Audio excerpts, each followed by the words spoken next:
why we.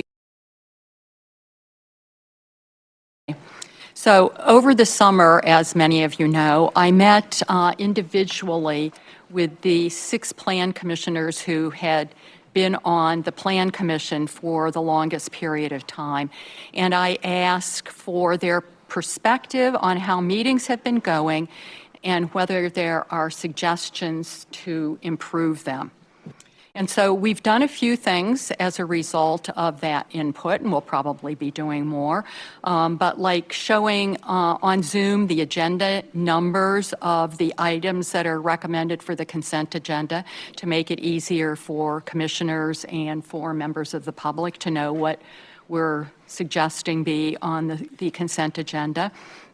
We also looked at moving the Plan Commission meetings to Tuesday rather than Monday to have a little bit more time for commissioners and staff to address questions about items on the agenda. Ultimately, we did not do that. We have kept them on Monday, but staff are working hard to get the information to commissioners a bit earlier than in the past, which we really do appreciate that effort. So the first item on the agenda tonight is an outgrowth of those meetings. And I just want to read some of the comments that I got in those meetings that led to this. I heard, I would like to understand landmarks designations better and have a clearer picture of what Landmarks Commission is advising. I want to have a clearer understanding of landmarks so we can do a better job. Suggested a meeting to discuss and learn about landmarks, historic districts, and landmarks assessment process and what the rankings really mean. And maybe have landmarks chair and preservation planner come and talk about preservation and what the rankings really mean. So tonight we will be hearing from Heather Bailey, Madison's preservation planner, who will be providing information that addresses some of the questions that were raised by Plan Commission members. Hopefully, as one commissioner said, with better knowledge and understanding, we can do a better job. Joining Heather Bailey is Landmarks Commission Chair Catherine Kalaszewski. Am I pronouncing that? Kalaszewski. Okay, thank you. And then Principal Planner Bill Fruehling. So in addition, commissioners have been instructed by the City Attorney's Office not to consider future use in reviewing and taking action on demolition proposals. Our ordinances were changed in 2021 to this end. Some commissioners have noted that there's some difficulty with not considering proposed future use, and a concern has been expressed that in some cases there might be what's considered a better land use being proposed than another use. Is, for example, future use of a surface parking lot to be treated the same as a proposed future use of affordable housing when weighing a demolition request. As noted on a public comment that we got sent to us, is it possible not to consider a proposed future use when the demolition information and future use information is provided to us altogether?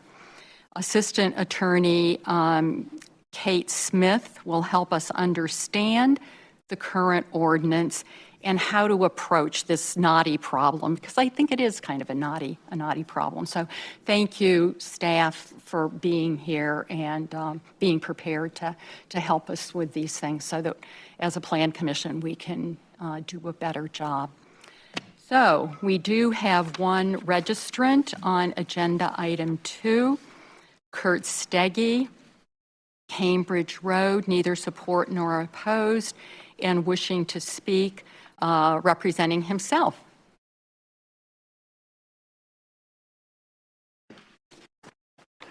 I sat on the wrong side of the table. That's okay. I I'm won't, newbie. I won't be here very long. Okay. I'm Kurt Steggy, and I didn't realize this was going to be your first meeting back in person, but it's great to see everyone and in real, and it's been a long time. So I think I'll be pretty darn brief. I'm quite glad that the Plan Commission is taking the time to review the role of the Landmarks Commission in the process of approving demolition requests.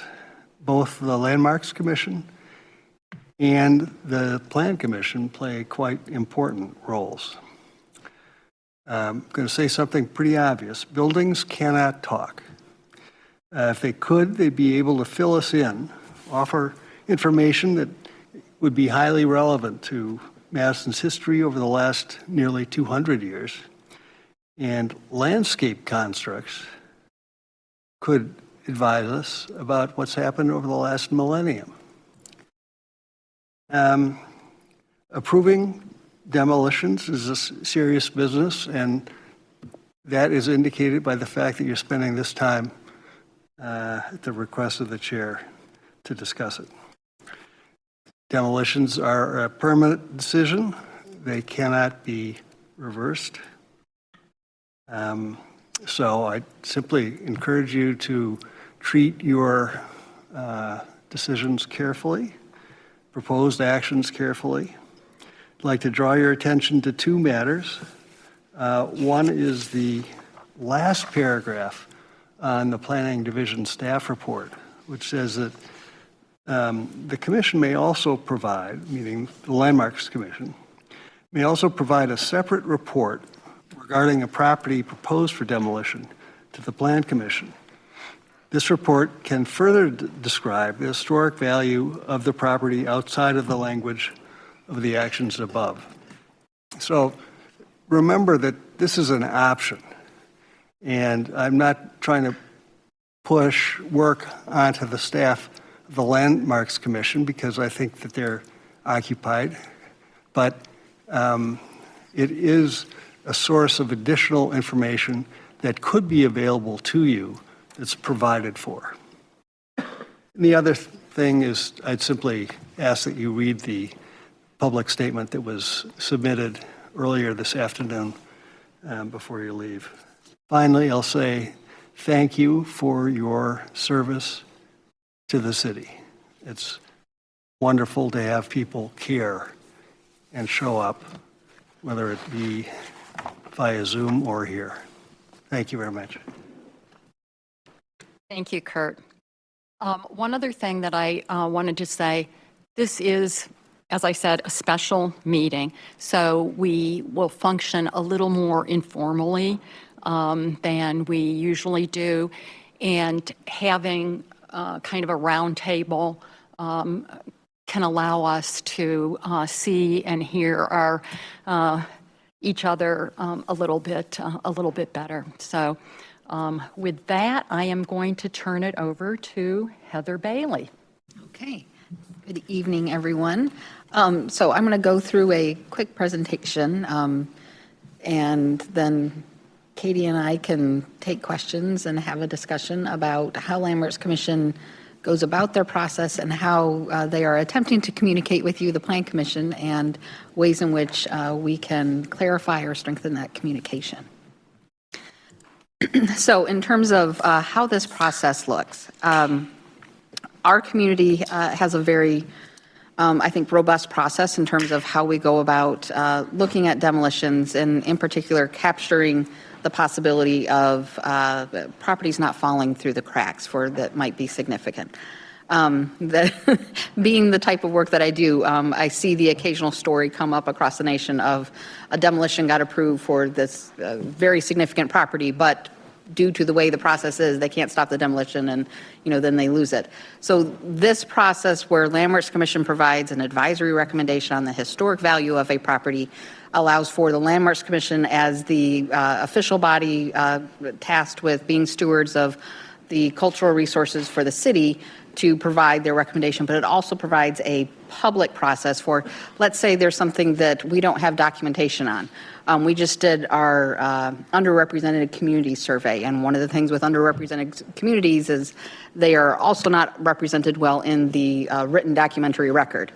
By going through this public process, we are then able to provide an opportunity for the public to come in and say, by the way, this property is super significant to Madison history, to this community's history. It provides a place for people to be able to share those stories, and then we can take that information on to Plan Commission for you to take into consideration. So at every single Landmarks Commission meeting in my tenure here, coming up on 4 years, at the very end of the agenda is the demolition review, where Landmarks is not an approving entity on this. This is just every demolition in the city. Landmarks Commission is tasked with talking about historic value for the property with the proposed demolition. So that's Madison General Ordinances 28.185, but that's also guided by language that we adopted in the Landmarks Commission Policy Manual. So I pulled out the sections that are most pertinent. So then it goes into the Plan Commission is going to consider properties where Landmarks Commission might make a determination that the structure proposed for removal has historic value, and then going into a little bit further down in that part of the ordinance that we will provide a report. And so getting into what those reports look like. Landmarks Commission Policy Manual, the subsection that we adopted. This language originally started with the Plan Commission as part of back in 2013 when the city was overhauling the zoning ordinance and talking about the demolition process. Plan Commission came up with a set of language for trying to formalize the way that Landmarks Commission was already doing historic value reviews, but there wasn't a standardized way that they were going about that. And so this was an attempt to formalize the language that was coming to Plan Commission. So Plan Commission recommended that language. Landmarks Commission said, well, let's go ahead and make this a formal way that we're doing this. And they created their first policy manual. And so here's where we are. Ultimately, this comes down, we have our three areas of finding. There's no known historic value. I think that's pretty straightforward. Most of the reviews that Landmarks Commission is doing, they're doing a finding of no known historic value. The middle of the road finding, or as the staff sometimes says, the yellow light, is that, yeah, there is some historic value here, but the structures that are proposed for demolition aren't in and of themselves necessarily particularly significant or something that we think is necessarily worthy of preservation. But we want to make note of there's something historically or culturally significant here. I tend to think of this as the Landmarks Commission providing comments for, a lot of times we're starting to lose a lot of these resources, whatever it is. And we're wanting to put on the record that we're concerned about the amount of this type of resource that we're losing, and perhaps we're getting to a point where these are going to become rare remaining resources. So it is partly a communication to Plan Commission about the ways in which our cityscape is changing, but it's also communication to our long-range and neighborhood planners for please start taking these types of things into consideration. So they're putting a comment on the record about how our physical cultural heritage is changing. I also tend to relate it to applicants that this is our finding of regrettable loss, that, it's sad that this is going, but Landmarks Commission is saying it's probably okay that it's going. For the bigger finding, Landmarks Commission is finding that, yes, indeed, there is historic value here, and this is significant. And then we've got some boilerplate language here of some possibilities of what might rise to the threshold of making this significant finding, but not all of these will necessarily apply. So we have this general framework, and then Landmarks Commission narrows it down, and then I try to encourage them to make specific findings about why they're making this. Not just say, yes, it has architectural value. Why does it have architectural value? Because if they call out specifically what is of value about this building or this site, then that detail can go to the project team that is proposing the redevelopment, and maybe they can address ways that they can make sure that they are honoring that heritage, incorporating it, and then we're turning it over to them to come up with some type of creative solution and then bring it to you to talk about whether or not they're addressing the historic significance or historic value of the property. But I also want to let you know the kind of information that we get as part of our historic value reviews. So Landmarks Commission is also not seeing plans of what is proposed, and they are not considering what the proposed new use is. They are only looking at the historic value of the property. So we are doing that based on largely research is already out there, but then by turning it out to the public, if people supply us with additional information, then that is information we can go on. But what triggers the Landmarks Commission's review is when someone submits to the demolition listserv. And so this is what it looks like when it comes into the listserv. I put a little blue box over the specific information there to protect the innocent. But what is down there in terms of applicant comments, this is actually very detailed. A lot of times we have just, proposed demolition for redevelopment. Okay, so, there's not a lot to go on there. But since Landmarks Commission isn't necessarily looking at the ways in which a developer is looking at redoing the site, then they're just looking at the historic value of what is currently there. To a certain extent, this isn't problematic for most of what is coming to the Landmarks Commission. So for Landmarks Commission review, for the materials that they are using, and then we also include in the file for Plan Commission to use as part of their reviews, we do a staff report. And so I've got a section here from a recent staff report. So there's a staff report that goes through the details about the property. We got some pictures. We got some kind of map that shows us, where this is in the city. But then what the comments are and staff recommendation based on what kind of information it is that we have. So for this one, there is no preservation file. There is no state site file, which is the state's version of a preservation file. And based on that, and with the 1989 construction date, Landmarks staff was recommending no known historic value. We also do a presentation. And so I've got a picture of the PowerPoint slide. I've got a PowerPoint slide and a PowerPoint slide. So same kind of thing, briefer, but then it's highlighting what the commission members have already seen in the staff report. And for every single one of these demolition reviews, we always include, again, our boilerplate language, say that 10 times fast, for them to have the general findings, and they can bring it down and get to a specific recommendation. And that's where we have the discussion. So there's a lot of times with the commission meetings where they're doing the demolition reviews where they go through, staff gives the presentation, they look at the pictures, and they say, can we go back to the language? And they look at that and consider where they think it might fall, particularly when we're talking about something that might be within a B or a C category, and which way is it that they're wanting to go. So some case studies for some situations that are a little bit out of the norm, because, again, mostly Landmarks Commission is making the no known historic value findings. So a recent project, the 609, 617 East Staten Street, that had the Reynolds warehouse buildings.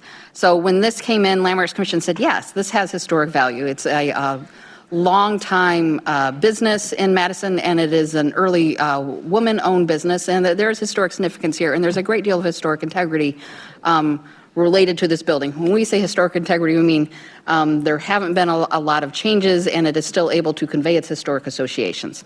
So Landmarks Commission said there's a lot of historic value here, and we are concerned about this building not being reincorporated into the proposed redevelopment, and in particular, take a look at what's going on with this facade. So the developer then took the project to Plan Commission and did not address any of the historic value concerns. Plan Commission said we would really recommend, well, I'm paraphrasing you. Plan Commission said we would really recommend that you explore the preservation options, and it was placed on file without prejudice. The development team came back with looking at ways to incorporate the historic value of the property with what they were doing with redeveloping the site. And so they came up with a compromise solution with some creative way to mitigate the demolition and still be able to convey that history both for the city and for that neighborhood. And it was a successful project and was able to move forward. Another example, so the core spaces development out on State Street. So this was the aerial view that we used to talk to the Landmarks Commission about the different properties that were in play with this. And so we had information on each one of these buildings that was proposed for demolition, and this was another rare situation where Landmarks Commission was making some specific recommendations to, these have previously been identified as having historic value for the potential State Street National Register District, and the Landmarks Commission was encouraging the applicant team to look for ways to incorporate significant portions of these historic buildings into what they were doing with redeveloping the site. And so the project team did that and came to Plan Commission and talked about wanting to convey a similar look to what was there. There's actually some pretty destructive things that had happened to the street facades with, it had been previously been covered over with cementous stucco and then torn off, and that had torn off the face of a lot of the masonry. But there were some elements that could be salvaged and reincorporated, so they came up with a plan to do some architectural salvage and reincorporate and do some reconstruction, and so that project is moving forward. Bayview is an interesting project in that this was a property that was identified as part of the Underrepresented Communities Resource Survey as both having a significant sculpture on the property, statuary, and also it had significance to our Hmong community, but in particular, it was about the cultural practices that happened there, and it was about the use of the gardens out on this property. So Landmarks Commission said that there is a significant history to this site. It doesn't mean that we need to preserve it and keep it the way that it is, but as we talk about redeveloping the site, we encourage you to look at the cultural practices of the gardening for the Hmong refugees that have continued to engage in this practice on the site. In preservation world, we call that a traditional cultural place. So Landmarks Commission made that comment, and I think it was already intended to be that way anyway, so great. So that's how that is moving forward. There are some unusual situations in that Madison is the site of long-term human occupation and habitation. So there are archaeological sites all over the city of Madison. In order to abide by both our requirements with the state, but also just sort of traditional academic practice, in order to protect archaeological sites, we don't release the information about where they are exactly. But we came to the conclusion that by not making that a part of the record and making a statement about it, we are engaging in erasure of Native American history. That's not awesome. So we were looking at making of note that there is an archaeological site, naming what that site is, not drawing a map and saying, hey, it's right here. But making a note on the record of there's a significant cultural site here. It's going to have to abide by state burial law anyway, but putting that on the record of there is a site here, it relates to our Ho-Chunk neighbors and partners, and putting this up. So this is a situation where I think the staff was making a recommendation of maybe this could be a B for the house for vernacular architecture, but that there was a significant relation for the archaeology that was a part of this property. I think they maybe made an A finding of no, we don't think that there's significant value with the house. But yes, the C part, we're going to go with our finding on that. So we want to make sure that the city is being a good partner and addressing burial sites. There are a couple of other projects that you were talking about the pizza place and farmhouse that is part of the redevelopment out on Mineral Point, where Oh yeah, that was a technical demolition, I think. yes, because they're moving it. picking up and move it, and so yeah. That one we didn't have to make a recommendation because they had already made the recommendation, but the Pizzeria Uno on Mineral Point, they have chosen to take the original farmhouse that was there and convert it into the pizza place, and they are now converting that into the office. So they have moved that original farmhouse that did not have integrity, so we would have probably have called it a B if it was actually being demolished, maybe a A-. However, because it did not have integrity, it did not have its original windows, its interior had mostly been mucked up. I asked all of these questions when I went to the public involved. They had a public meeting on the, so they decided to move it, and they are now building apartments behind it, and they're going to do the interior so that it will be used by the apartment complex, which is great. That's something we like to see. But that was a technical demolition because a portion of the building that was modern was being demolished. And then they were picking up the house and moving it forwards, which they have done. If you've driven along Mineral Point anytime soon. Okay, thank you. Are you ready for questions? Yeah, let's have a discussion. Okay. Go ahead. This question is, I guess it's focusing both on landmarks and Plan Commission, and Kate Smith might have something to say about it, but when I hear, is there anything that forbids landmarks from talking about future use as we're not supposed to on Plan Commission?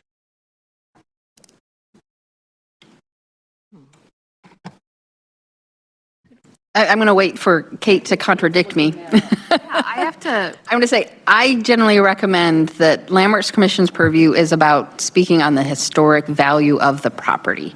And to talk about what the future use is, Landmarks Commission doesn't deal with land uses. That's not even for the stuff that we have regulatory control over. We're not dealing with land uses. That's not our sandbox. None of the actions that you take include standards that would touch on proposed future use, really. Land combination does sometimes. And that we are explicit, I remind my commissioners whenever we talk about it, that we are not looking at what the future use is, we are looking at what the ordinance says. So at least for land combinations, we are not supposed to be looking at future use. We're supposed to be looking at, does it meet our current ordinance? Can you say that one more time? What?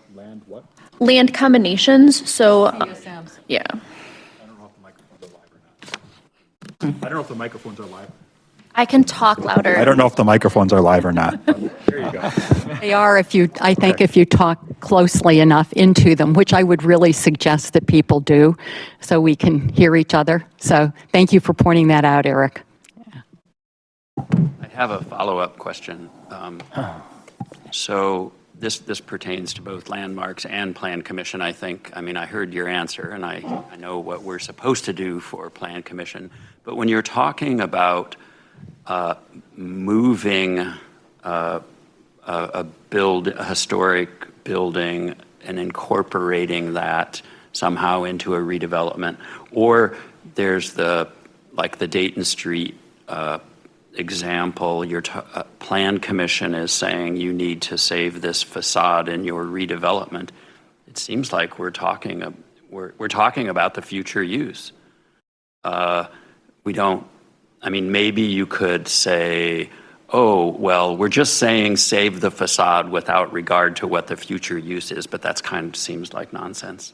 And I wouldn't think of it as future use as design. Mm-hmm. It's not a land use.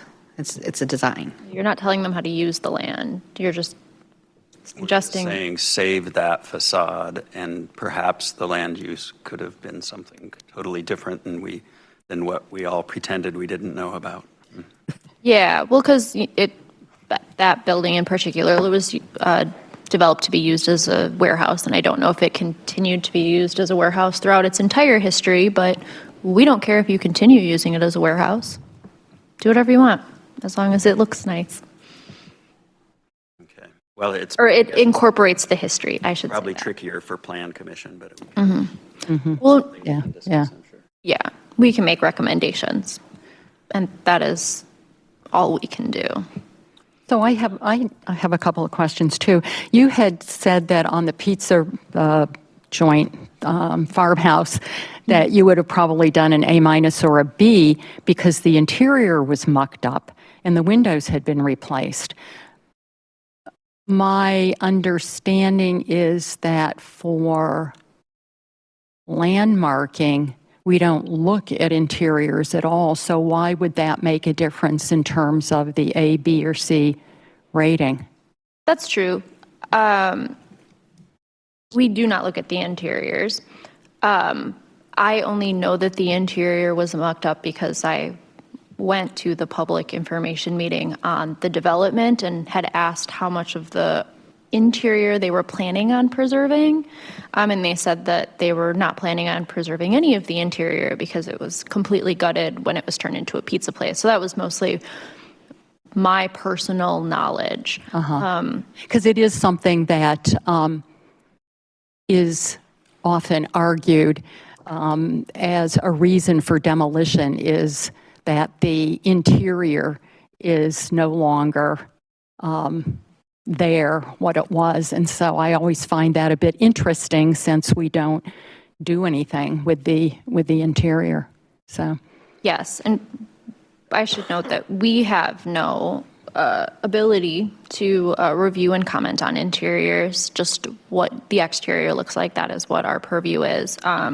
However, I am also a cultural resource specialist, and so I am often looking at things both from being the chair of the Landmarks Commission, but also as a person who practices this every day at her job. And the interior being mucked up would prevent it from being placed on the National Register. So that is also me potentially bringing in a small amount of bias from what I do every day. But we would not have cared if the interior was mucked up if it was if it came for true demolition. But it also was a vernacular example of a farmhouse and had a pretty large addition on it at that time. And again, the windows, some yeah, of the and windows were I'm original not and some of speaking them about weren't. that one in particular. I was just, wondering about that reference to the interior. And so another question, on the demolition, when it's requested, something's requested for demolition, do we have any standards or criteria or whatever that the applicant has to provide to us, or is it just whatever they decide they want to provide to us in terms of the building that they want to demolish? So I should have pulled up what the demolition website says, but there are some instructions. Okay. No, but there's for what the city is asking for somebody to submit to the demolition listserv. Off the top of my head, we are asking for people to provide specifics, but there's no threshold. We don't do a completeness and sufficiency review for what comes into the demolition listserv, as we would for like a formal application for anything. And to a certain extent, I don't think that is problematic for what Landmarks Commission is doing, because Landmarks Commission, most of the projects are a finding of no known historic value. So to require that they submit redevelopment plans or anything, or a possible, preservation plan or any of the architectural salvage or anything like that, for the vast majority of projects, it wouldn't necessarily be applicable. I will say, in terms of my collaboration with the development planners are pretty good on saying, hey, we think there might be some historic concerns. We recommend that you talk with the preservation planner. So for most of these projects, before they submit to the demolition listserv, they've got a pretty good idea that Landmarks Commission might have some concerns. Now, having said that, I like to tell people human beings are hard animals to predict, and so sometimes there are surprises. And historic properties are also processes of discovery. And sometimes we don't know until we get into it and there's a surprise. But I don't know if there's a way to head that off at the pass necessarily. We try to be the staff tries to be very proactive in working with applicants, because it's not good. I think it's not good process for an applicant team to be surprised. So it sounds like that on the ones that are likely or may have some historic significance, that the developer is pretty good about providing more detailed information than on the ones that would be clearly an A. Is that what you're saying? I don't know if I would say anything that firm. I would say there is a greater likelihood that I am able to communicate to the Landmarks Commission about possible concerns. Sometimes the applicant teams will say, well, we just want to see what Landmarks Commission says. And some of them say, oh, yes, we are addressing these concerns, and we would like to talk to the Landmarks Commission and say, we're salvaging this, or we're doing some, creative integration of the existing, but not always, and they don't have to. Are there? Yes, Commissioner Fernandez. Yeah, thank you. I think my voice isn't so strong, so I'll go ahead and use this thing, but kind of following up on Alder Heck's question, I'm really interested in mitigation, really interested in how we don't make a binary decision that says demolish or don't demolish, but we actually preserve to some extent the historic value. And the pathway to that is very confusing to me right now. That certainly involves the future proposal. Now, not in the sense of land use, is it going to be a warehouse, is it going to be housing? But I'm thinking about, is it Fraboni's or something? There was a business there, and I thought it was a very appropriate and successful mitigation that the developer proposed, which is a kind of a semi-public display of the green bush and what the building had been, and really preserved a lot of the value of that. I don't see how something like that comes into being, because we don't get a recommendation that says something like, yeah, this has historic value, and we would recommend that you not approve a conditional use. I'm not too worried about approving a demolition, because almost all of these come along with a conditional use or a zoning change or something like that. That is our point where we can, say, no, this is not, serving the public interest. But how does something like that come about? You talk about regrettable loss, but I want to talk about positive preservation, which does not involve turning down, because sometimes turning down a demolition is very extreme. Yeah. You've got a very old building and somebody's proposing a very important development and lots of housing, and it's just you put them into scale and you really can't. But that doesn't mean that there isn't some preservation that can go on, and some very good examples of it. How does that come about? How even on Dayton Street did that developer come to the design that I thought was quite appropriate to preserve that facade? How does that happen? How in this process of A, B, C do we get D, which is yes? Is that best Heather Bailey or Heather Stouter or? Well, so I would say I would agree. There is a lot of area between keep it exactly as it is and preserve it exactly the way it is and totally scrape it and to go with something new. And there is so many opportunities to come up with something creative within that boundary, besides just, a binary. In terms of for that particular project, how that worked out was the team came back and talked with staff. And so we had some meetings about some different possibilities. And so it wasn't just me, but so planning staff worked with the applicant team to get something so that when they came to Landmarks Commission to do an advisory recommendation back to Plan Commission, they had something that I could say I thought would be, had a strong possibility of being successful. So staff works with the applicant teams. But for some of them, the project team is coming up with something creative on their own, and it's so project specific, and there's so many possibilities of the directions that they go to incorporate the heritage of the site. So do something like a mural that says, hey, we're incorporating this, and this is addressing the heritage of the site, and we want to be able to continue to tell that story. I think rather than us coming up with something prescriptive that says this is the way you go about possible mitigation of this site, the histories are different. The existing resources on a site are so different. The project team has the opportunity to come up with ways to recommend creative mitigation. And I try to encourage people to explore creative mitigation because there's so much beyond just traditional preservation that we can have happening in Madison.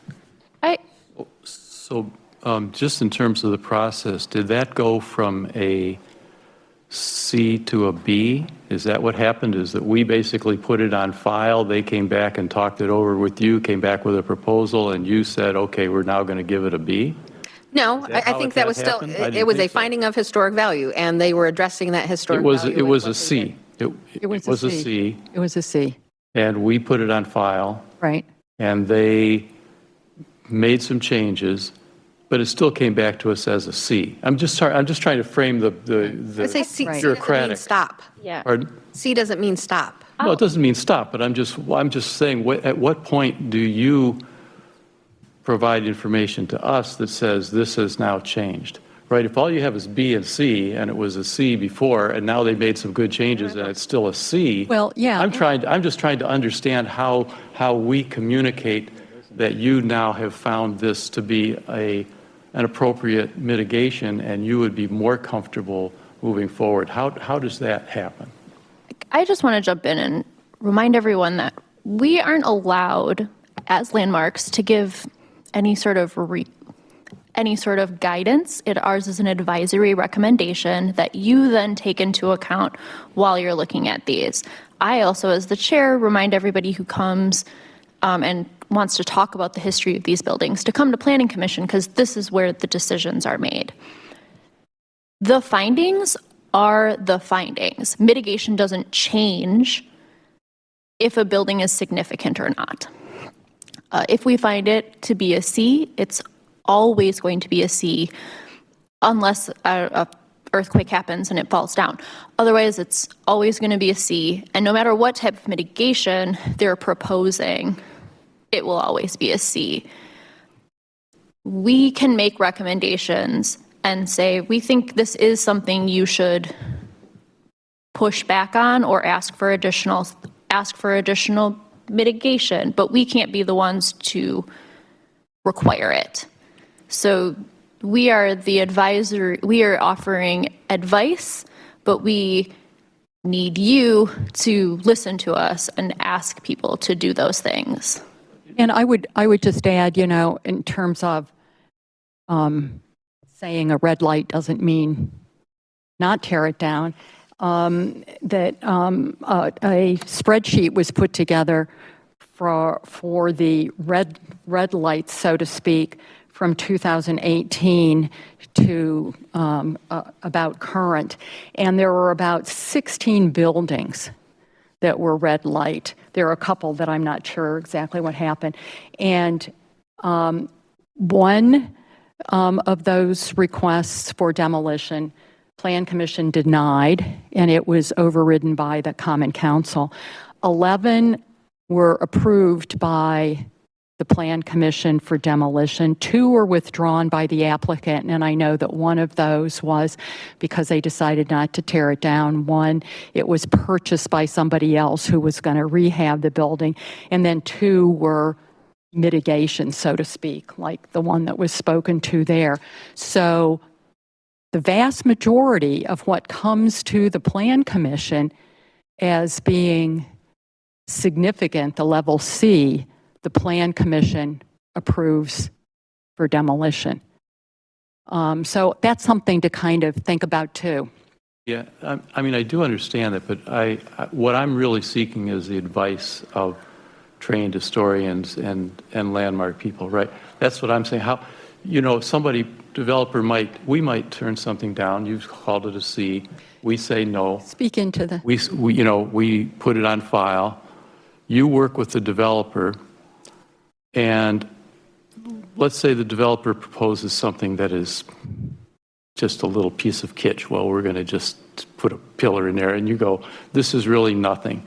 How do you communicate to us that this mitigation or this change was of value to an historian, right? I mean, I'm not a trained historian. I work many years with DOT projects, and we had a quite different process that did include mitigation, did include a finding of significance, and we would have to mitigate. We would have, and it was perfectly normal to discuss mitigation and work it. And eventually, you would approve a project, and you'd say, yes, it has a significant impact, and yes, we've required this mitigation.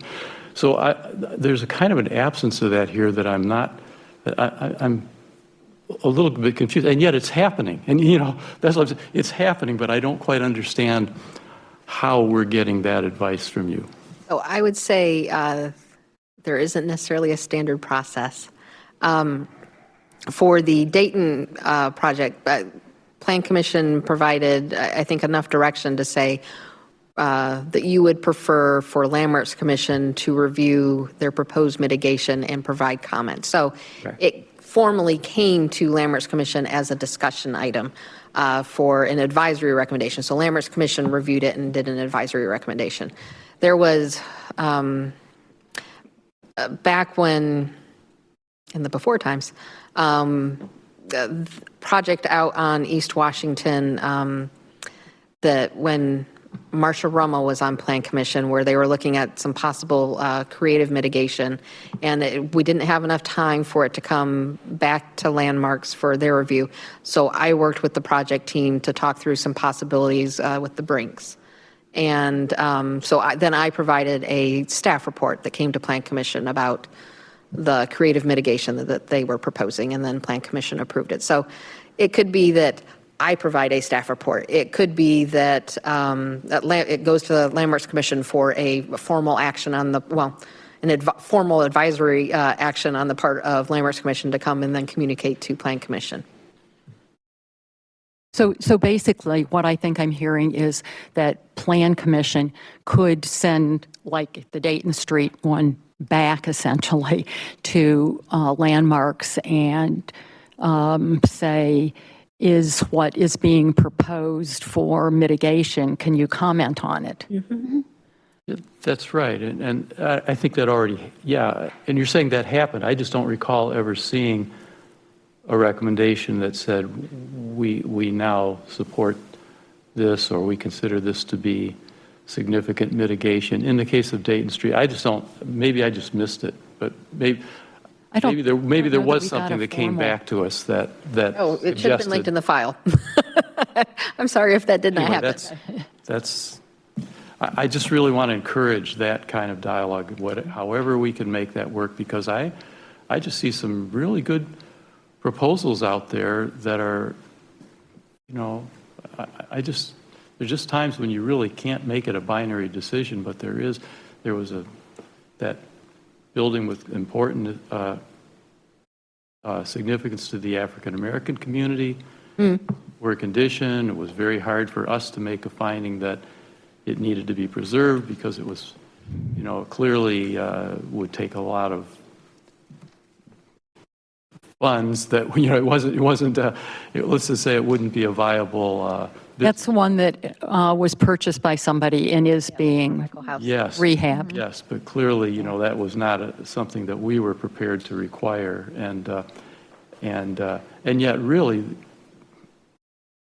some good documentation, historical report could have been important there had it not been preserved. Mm-hmm. But anyway, I just really want to encourage any kind of dialogue to retain some portion of the historic value, even if we can't maintain the building.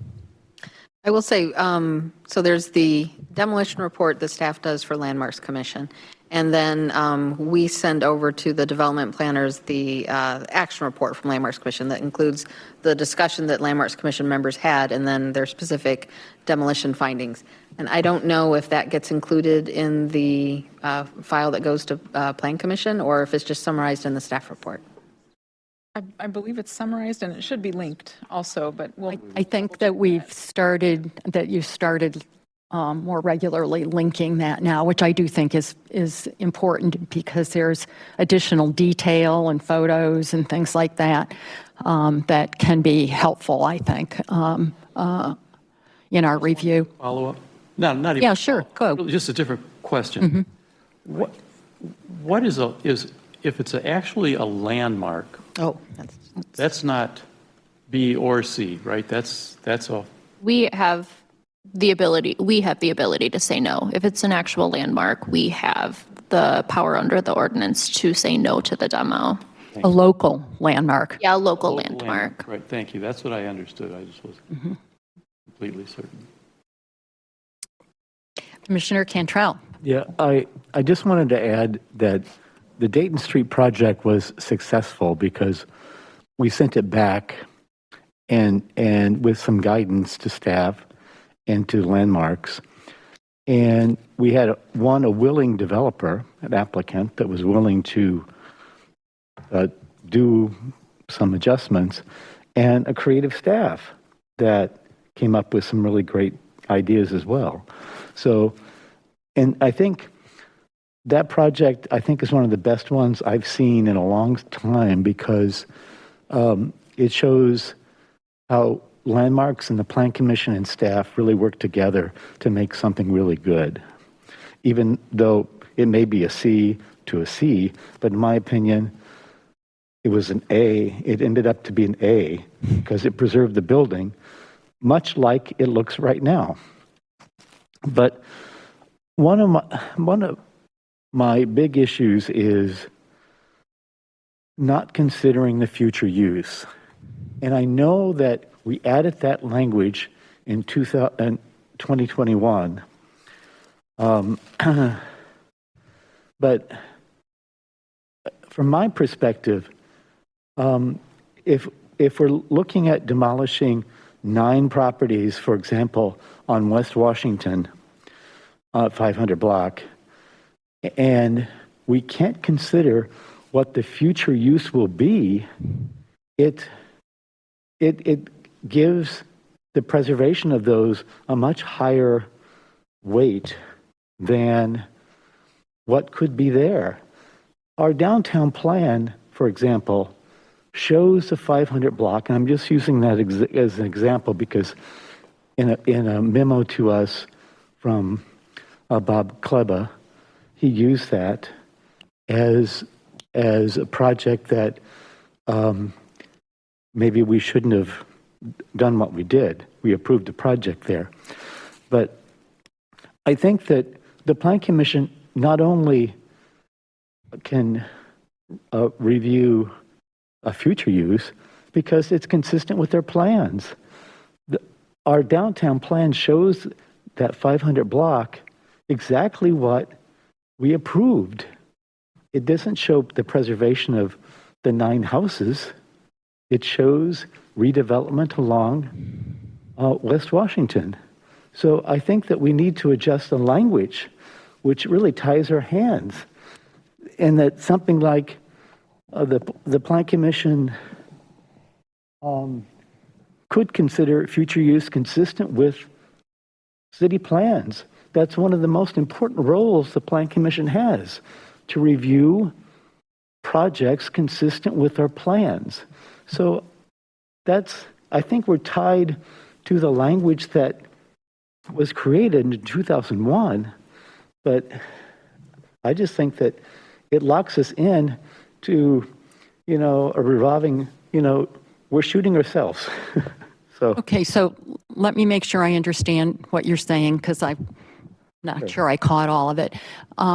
You're suggesting that the 2021 language is tying our hands and that perhaps that should be amended in some way to allow for the consideration of future use when we're looking at Based on demolition city plans. based on plans Yeah. that we have? Because that's what we do all the time. It's based on the standards, and it's based on city plans. Well, right now, my understanding is, and maybe we can turn now to Kate to give us a little bit of overview on that, and then we can discuss in general again. My understanding, again, is that right now, the way that the language is and what we've heard from the city attorney is we cannot consider future use. Essentially, we have to simply look at what the building is and look at whether it's been A, B, or C, and then make a decision whether or not, as I said, it's going to be a parking lot or it's going to be, a multi-story whatever, which aligns with our plans. So, Kate, can you help us understand? And if that is a correct interpretation, what about a change like Commissioner Cantrell is suggesting that would allow for us considering future use if it's in alignment with plans? I'm having school flashbacks where my laptop is dying and no power, not words, on the table. Okay. I have to move. So this is City Attorney Kate Smith that's going to give us a little bit of information here that will hopefully help enlighten us. Thank you. Yeah, I need my notes. We attorneys cannot be caught telling you anything without words in front of us. All right. Let's see if it'll wake up a little bit. So,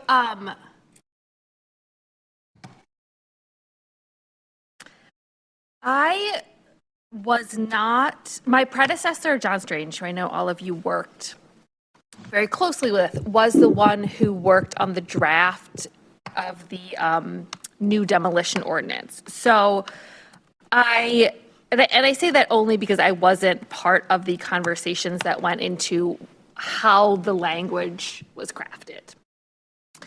And my understanding is that the language was crafted to be very clear that proposed uses would not be included in the standards for demolition because there was concern that there would be,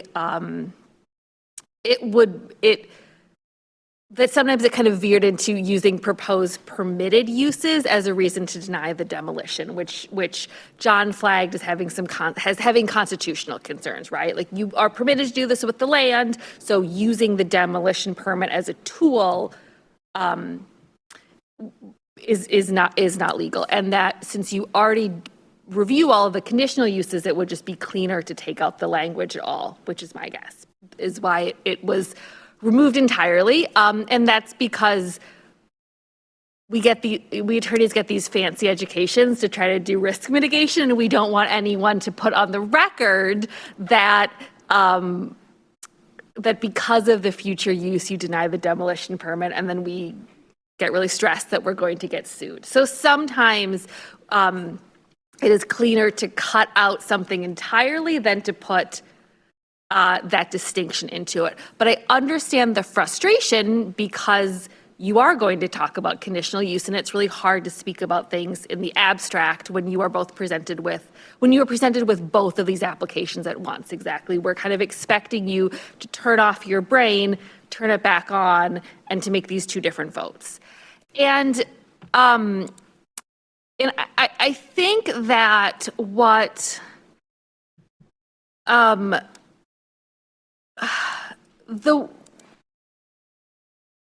some of it is a little bit of a wink and a nod, right? Is that what I want you to have you do? So there's a record if it's because it can be demolition permits can be appealed to council and then it can be appealed to circuit court. Is I want a record where you consider the standards that are written into the ordinance, and that's the reason for granting demolition. And there is so the demolition permit, I think, yes, perfect, Heather, is that there is 7 standards of approval. Most of them are pretty, check mark, right? Did they propose the terrace trees? What's the condition of the building with a report from MPD? Things that you could check off. And then there's this broad number 7 that the Plan Commission shall consider the above factors and information and find that the proposed demolition is consistent with the statement of purpose of this section. And if one goes to the statement of purpose, as one will, there is a single phrase that says aid in the implementation of adopted city plans. I don't know if that was I don't think that was in the draft. I think that was always in there, the statement of purpose. So, and I don't know if it was drafted. I don't know if there was discussion about keeping that phrase in or not keeping that phrase in, but I think that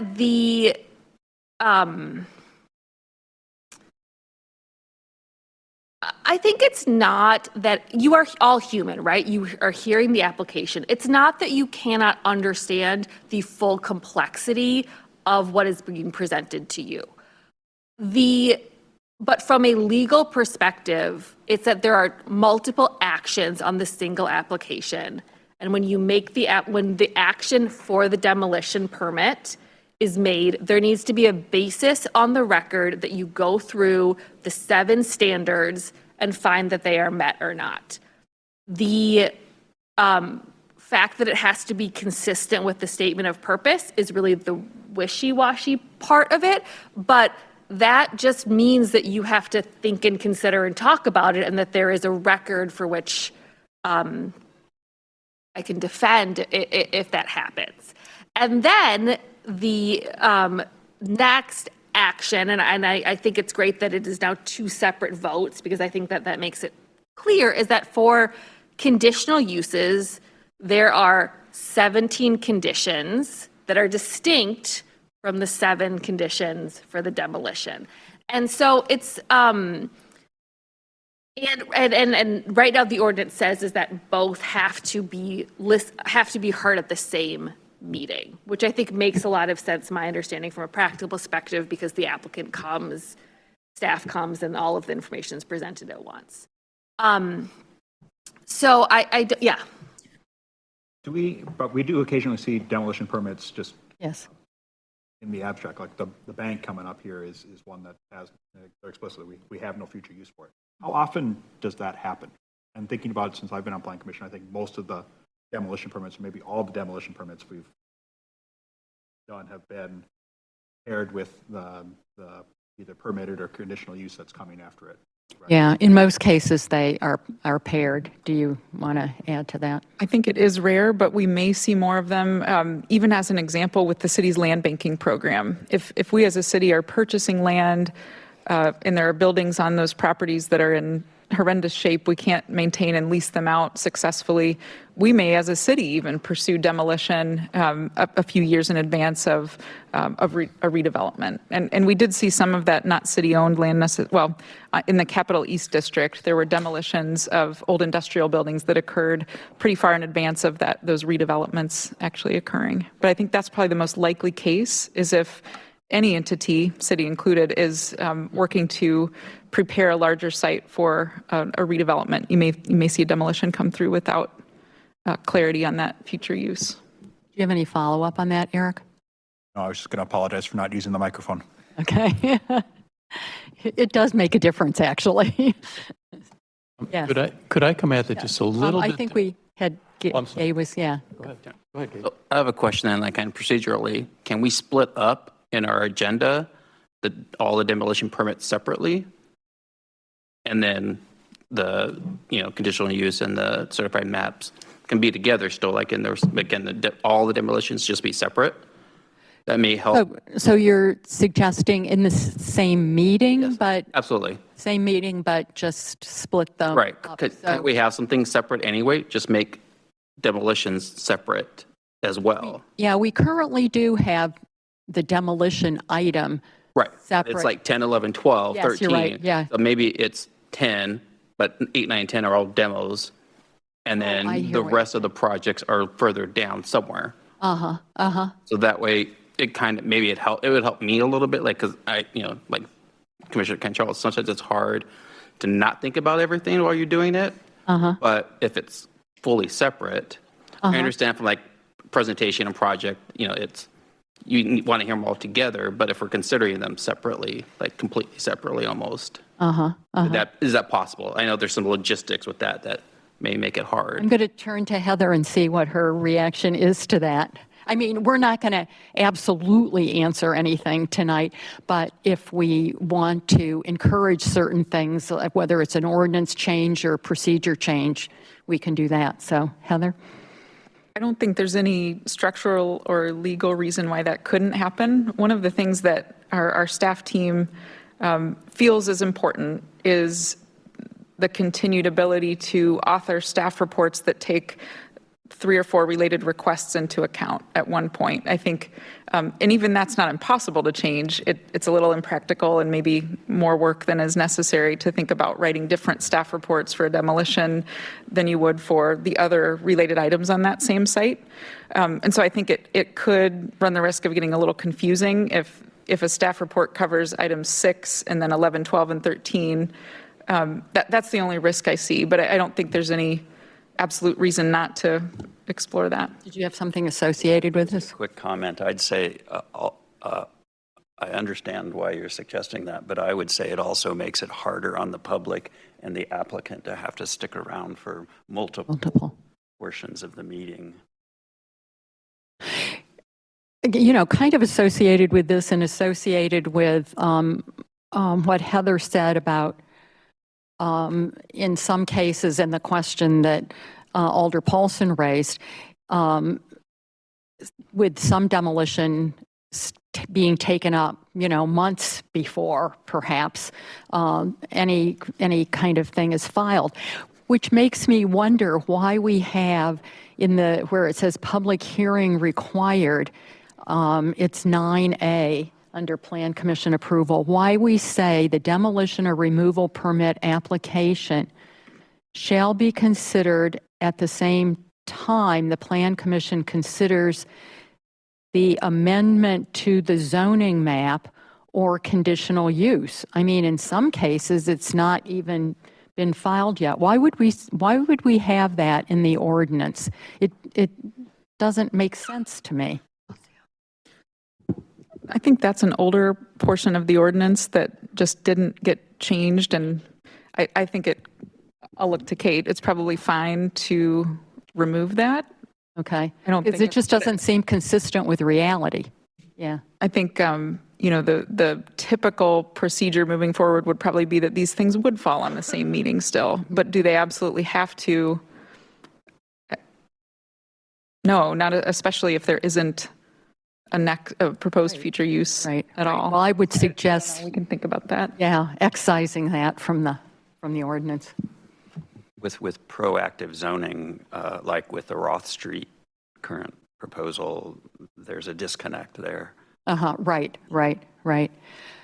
Yes, Commissioner Fernandez. Well, I'm going to come at this, I think, a little bit more like Commissioner Cantrell, which is to say that we actually want that connection. And we're being told that legally we can't have it. So we can come up with mechanisms to make sure that they're separate. That's fine. But actually, I think to do our job better, we would like that. Let me ask this. If somebody proposed to make a parking lot on 500 block of Washington, and we said that's not consistent with the plan, we could turn down the demolition permit based on condition 9, that it is not consistent with the purpose of this ordinance, which includes furthering the plan. Am I stating that? And I'm not an attorney, but I think I'm seeing that it says, or is it 7 shall, it shall be consistent with the statement of purpose. And then when you go to the statement of purpose, it is shall further the city's plan, right? Which seems to me to directly say that if the proposal is not consistent with the plan, it's not consistent with the purpose of statement of purpose, and therefore it's not consistent with condition 7. So I'm seeing that we actually could, if something was egregiously not consistent with the plan, we have grounds to deny the demolition. And I'm now going to phrase that as a question. Is that true? That's a good point. Permitted use, you don't have grounds for it. The other piece in here is that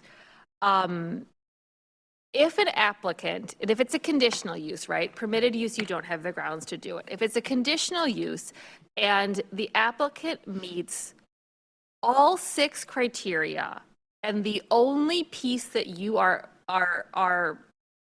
fixated on is that it does not aid in the implementation of adopted city plans, which are not set in stone. Those are themselves malleable.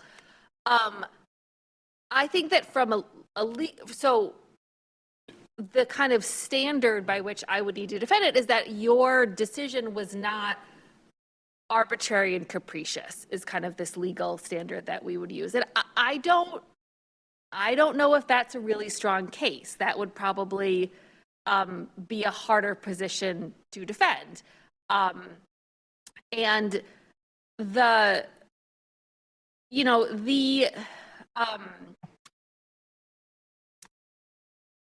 I think my office can get a little concerned when there is just like a single phrase or word in the entire set of ordinance and all the standards that is focused on as a reason to deny something when there are clear standards. Although it does say, unless it finds that each of the following standards are met.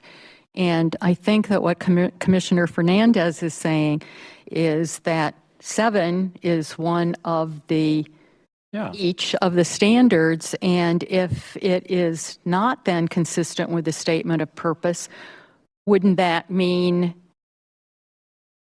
that it doesn't meet the standards of approval? Exactly right. And you know, somebody could propose a permitted use that is still not consistent with the city's plan. Correct? I mean, they might propose, who knows, to leave it vacant for the next 3 years or Yes, something. but You could not deny that one. permitted use. That would have some serious consequences. But I'm looking at the wording here that says, purpose of succession is to ensure the preservation, blah, blah, blah,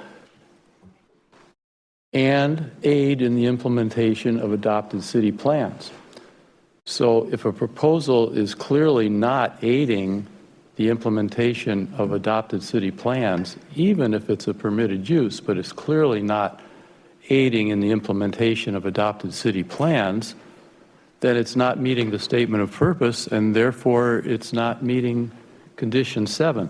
I mean, So it's not, this isn't like a gotcha situation, right? Like it isn't the ordinances are our own creation. They cannot trump, they do not override constitutional considerations. If something is written in a way that is ambiguous or unclear or could be better written, that isn't a gotcha to get out of like the constitutional rights people have to their property. It's not, it isn't, and I say that because none of you guys want your findings to be sued and to be overturned, right? Like the ordinances are to support you in the work that you do.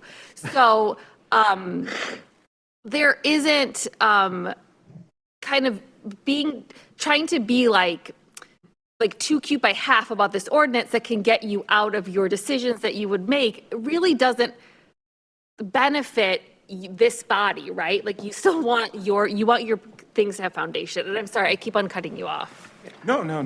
Just So could the ordinance not be changed then to indicate, some kind of exception for those things that are permitted uses? So, you could look, as Commissioner Cantrell was suggesting, and Commissioner Fernandez, so you could look at the adopted plans, except in the a case where it was already a permitted use. Could we not have an ordinance that would do that? Sorry, did I cut off somebody here? Go ahead. I'll just, I'm really asking the question here that saying we would like that ability if somebody proposes even a permitted use, but we think the use is not consistent with the plan, we would You like can't do the permitted. to turn that down. You can't with the permitted. And I think, pardon? You can't with the permitted. And I'm hearing you say we can't, and I'm just going to have to accept that, but that's not how I'm reading that ordinance. That ordinance would tell me that we can. If that use is not aiding in the adoption of the plan, that's grounds for turning it down. But you're saying that the case law behind that, you're advising us not to Constitutional, yeah. execute. So there's a higher law there. So I think Commissioner Shepard. Yeah, no, just a quick background here. I'm a reformed city planner myself from long ago, and I worked long ago for the city of Minneapolis, and we had issues with this. We had one gentleman, we called him the parking lot king, and he would go and find property, and he would demolish what was there and would lay down, once again, surface parking. And he would do that anywhere and everywhere he could. And it would go against the sort of, but it was allowed under zoning and everything else. The city absolutely hated what he did, and he would make money, and he would, in some cases, hold sort of this, because he did this a lot in the downtown area, hold the city hostage until, he was ready to sell and that sort. But the point is, the same sort of issue that we're talking about here. It was a permitted use. He purchased it. He used it. Once again, it was a use that the city did not necessarily like. It didn't comply with sort of the master plan going forward, comprehensive plan at the time. But they couldn't do anything. Again, they took him to court a number of times, and every time he won. So it's. I agree with the attorney. This is an Well, I'm not saying the Constitution is always great. Unfortunately, property rights are pretty standard in there. We don't have a lot of wiggle room with that. Yeah, otherwise it's a taking. So, okay, yeah. So what I think I'm hearing is that there's potential for what Commissioner Fernandez, Cantrell are suggesting, but we would have to have language in there that clarified that we would not be looking at future use if it were a permitted use under the current zoning. So perhaps, you could take a look at that and crafting some language. Yes, Commissioner Cantrell. Can you hear me now? Yeah, just as close as you can, yeah. Would we even review something that was a permitted use? Would it come to the Plan Commission?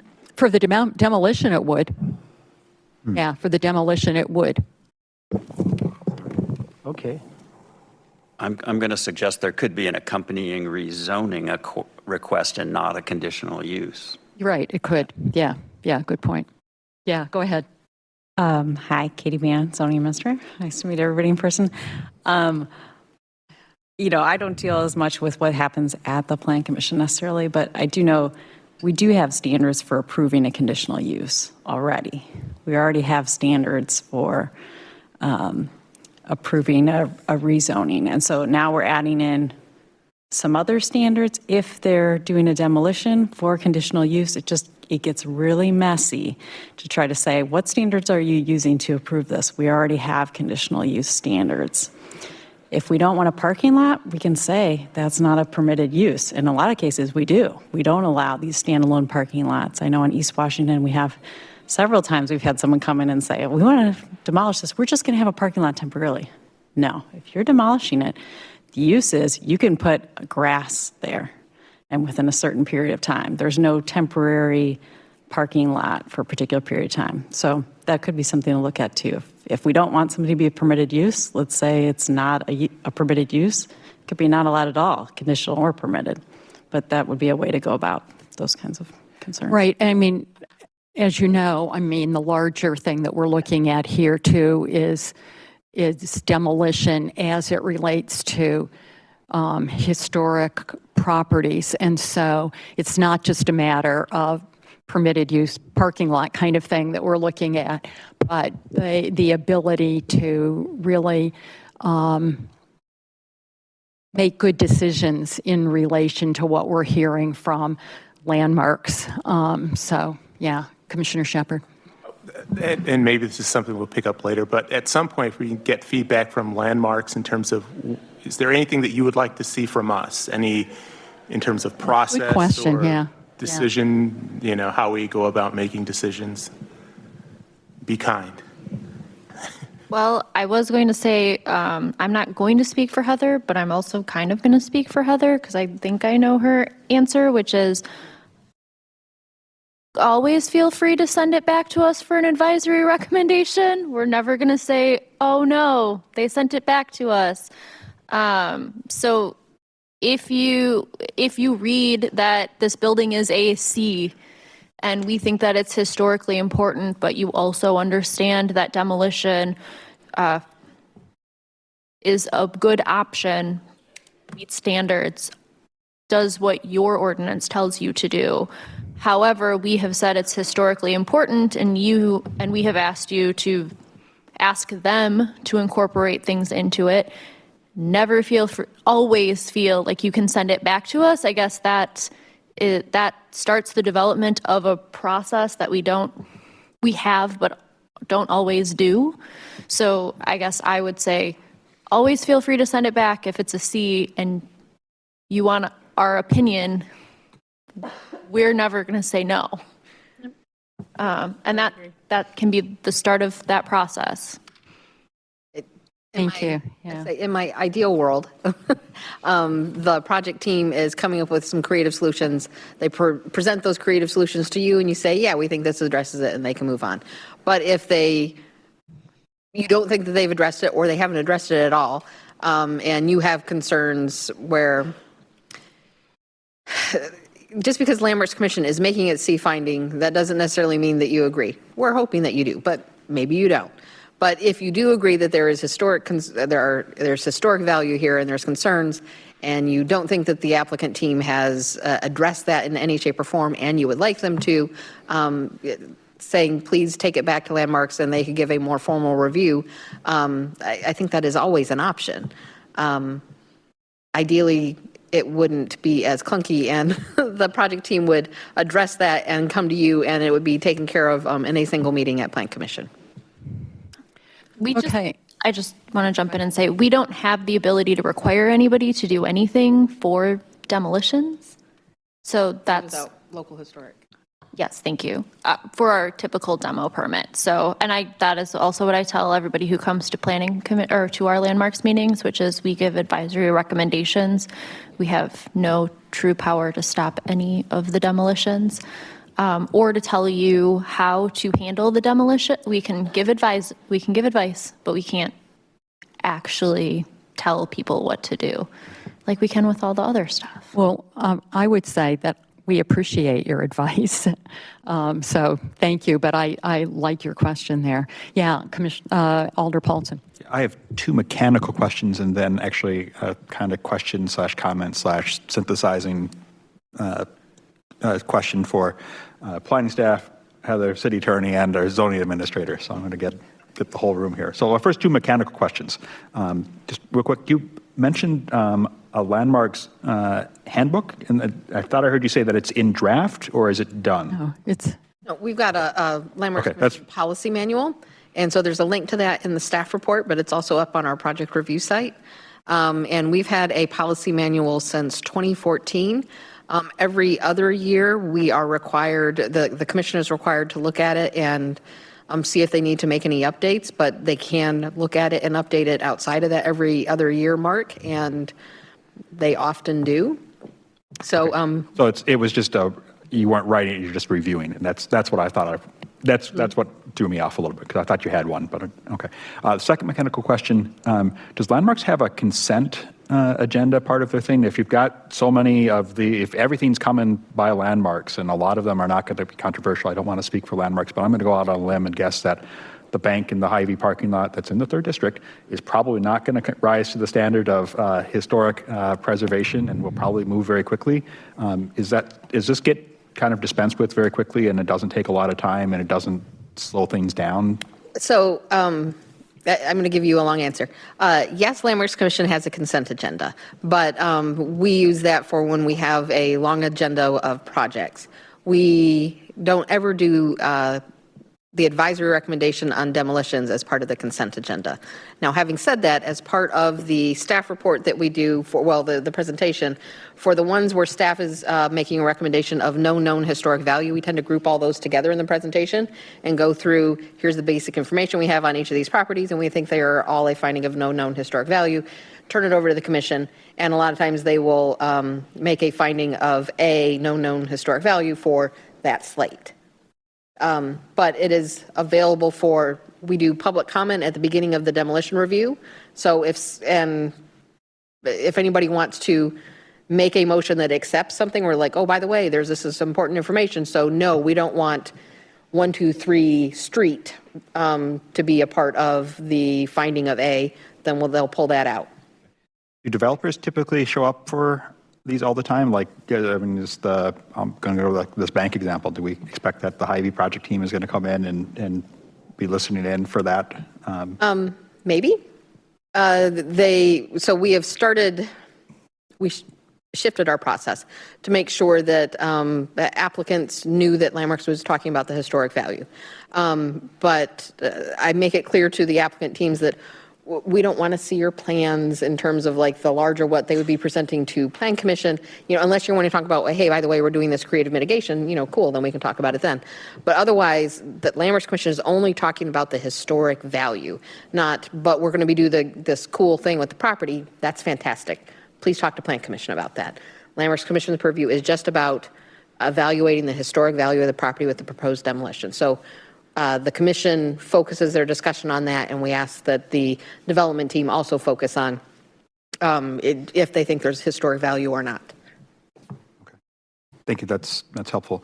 So my kind of grand comment gets back a little bit to not taking into account future land use, but also advice for the historic at Landmarks, which I think does have a little bit of, I think there's some overlap. And I think it has to be sort of on advice for conditional use, right? And most of the times we're going to see things together, and so it just all kind of falls out. But where it is,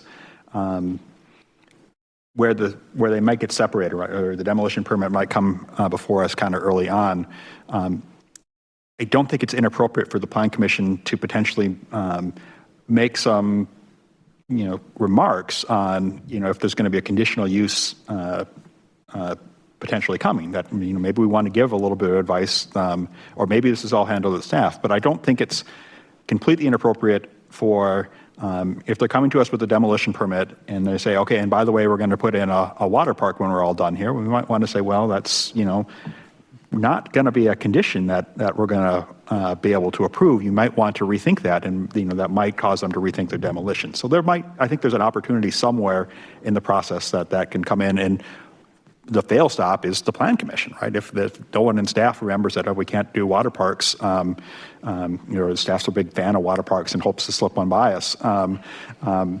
It's ultimately the Plan Commission. I don't think it's inappropriate for us to mention that. We don't, the city attorney, we don't want to include that in our standard for demolition if they come and say it meets the standard of demolition, but I don't think it hurts us to say, and by the way, looking at what your conditional use is, that may be tricky.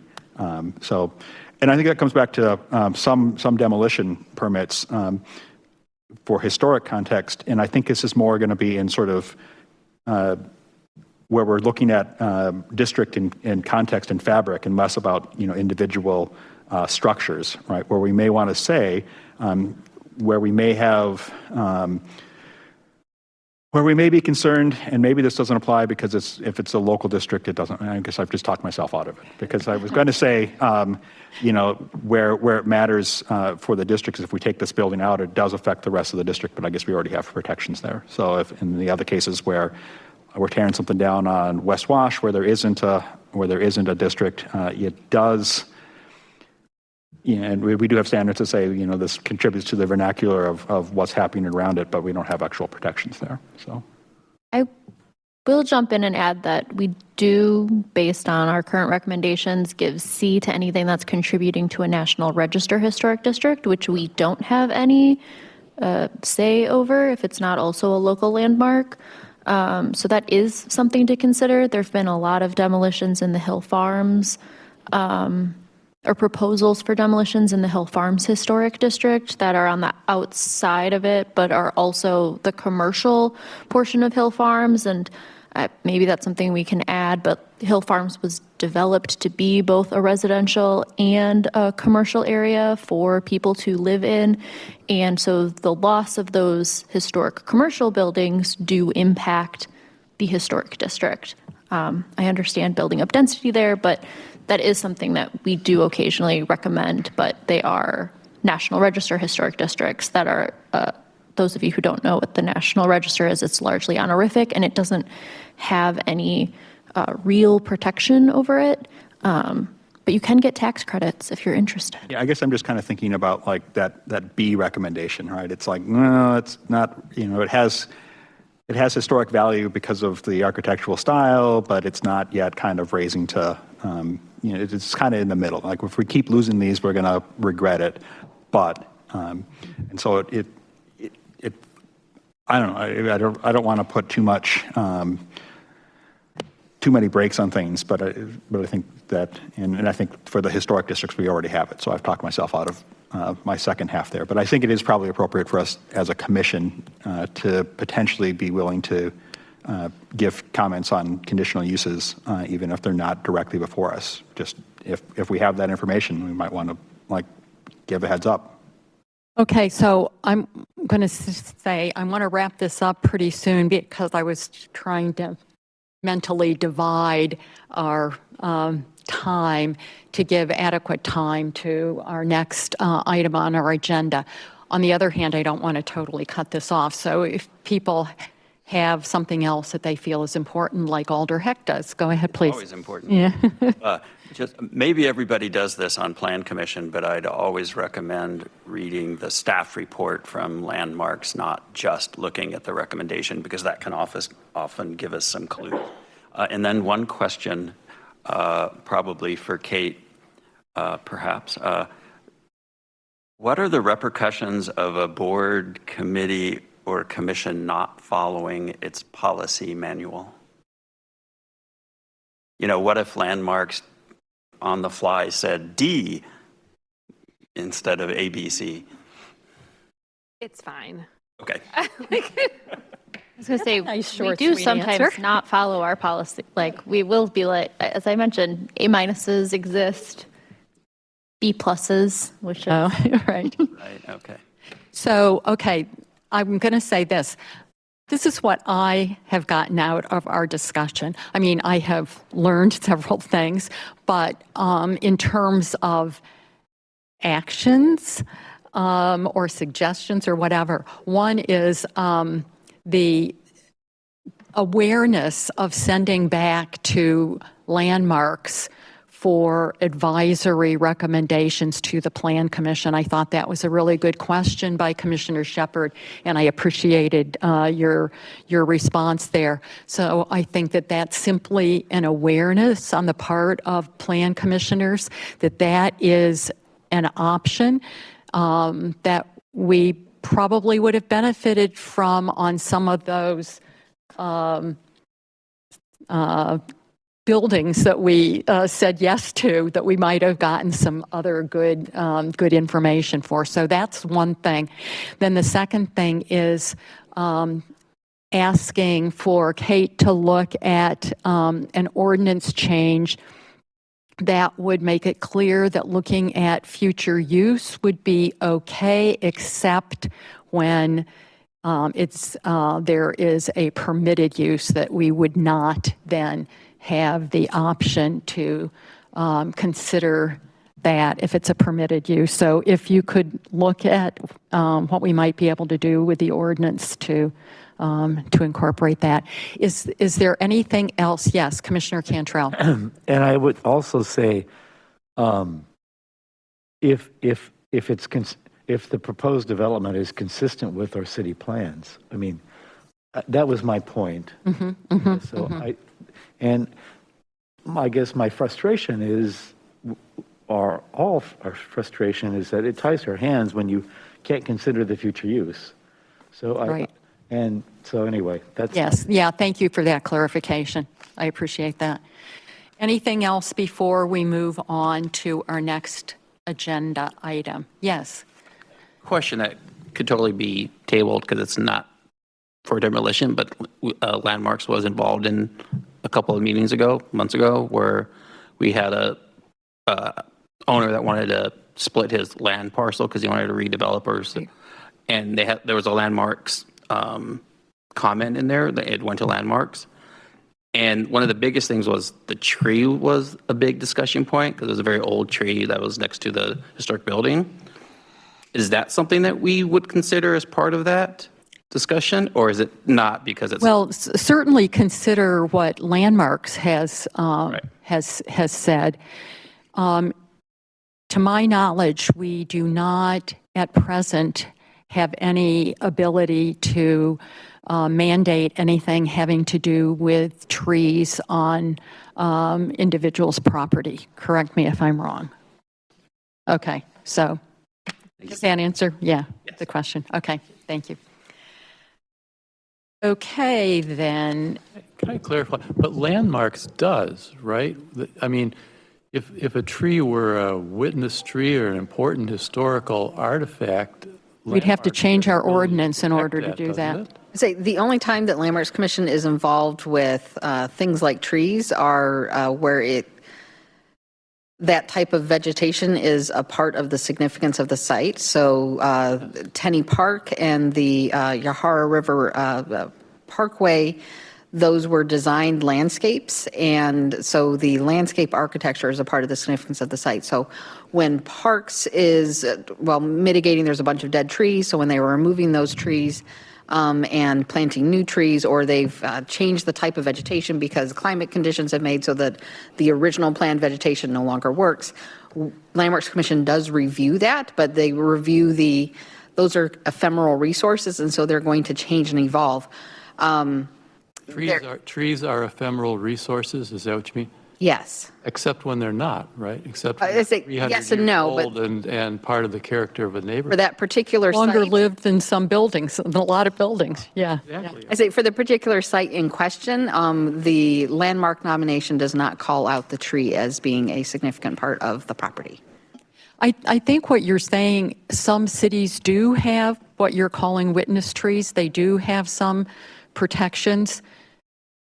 At this point in time, I don't think there's anything in any of Madison's ordinances. I'm not saying that's right, but right now we don't have anything that would allow us to protect those. Well, I'm hearing that we do if it contributes to the integrity of the site. If the landmark nomination calls out a site feature as being significant, then Landmarks Commission would take it into consideration. That site did not.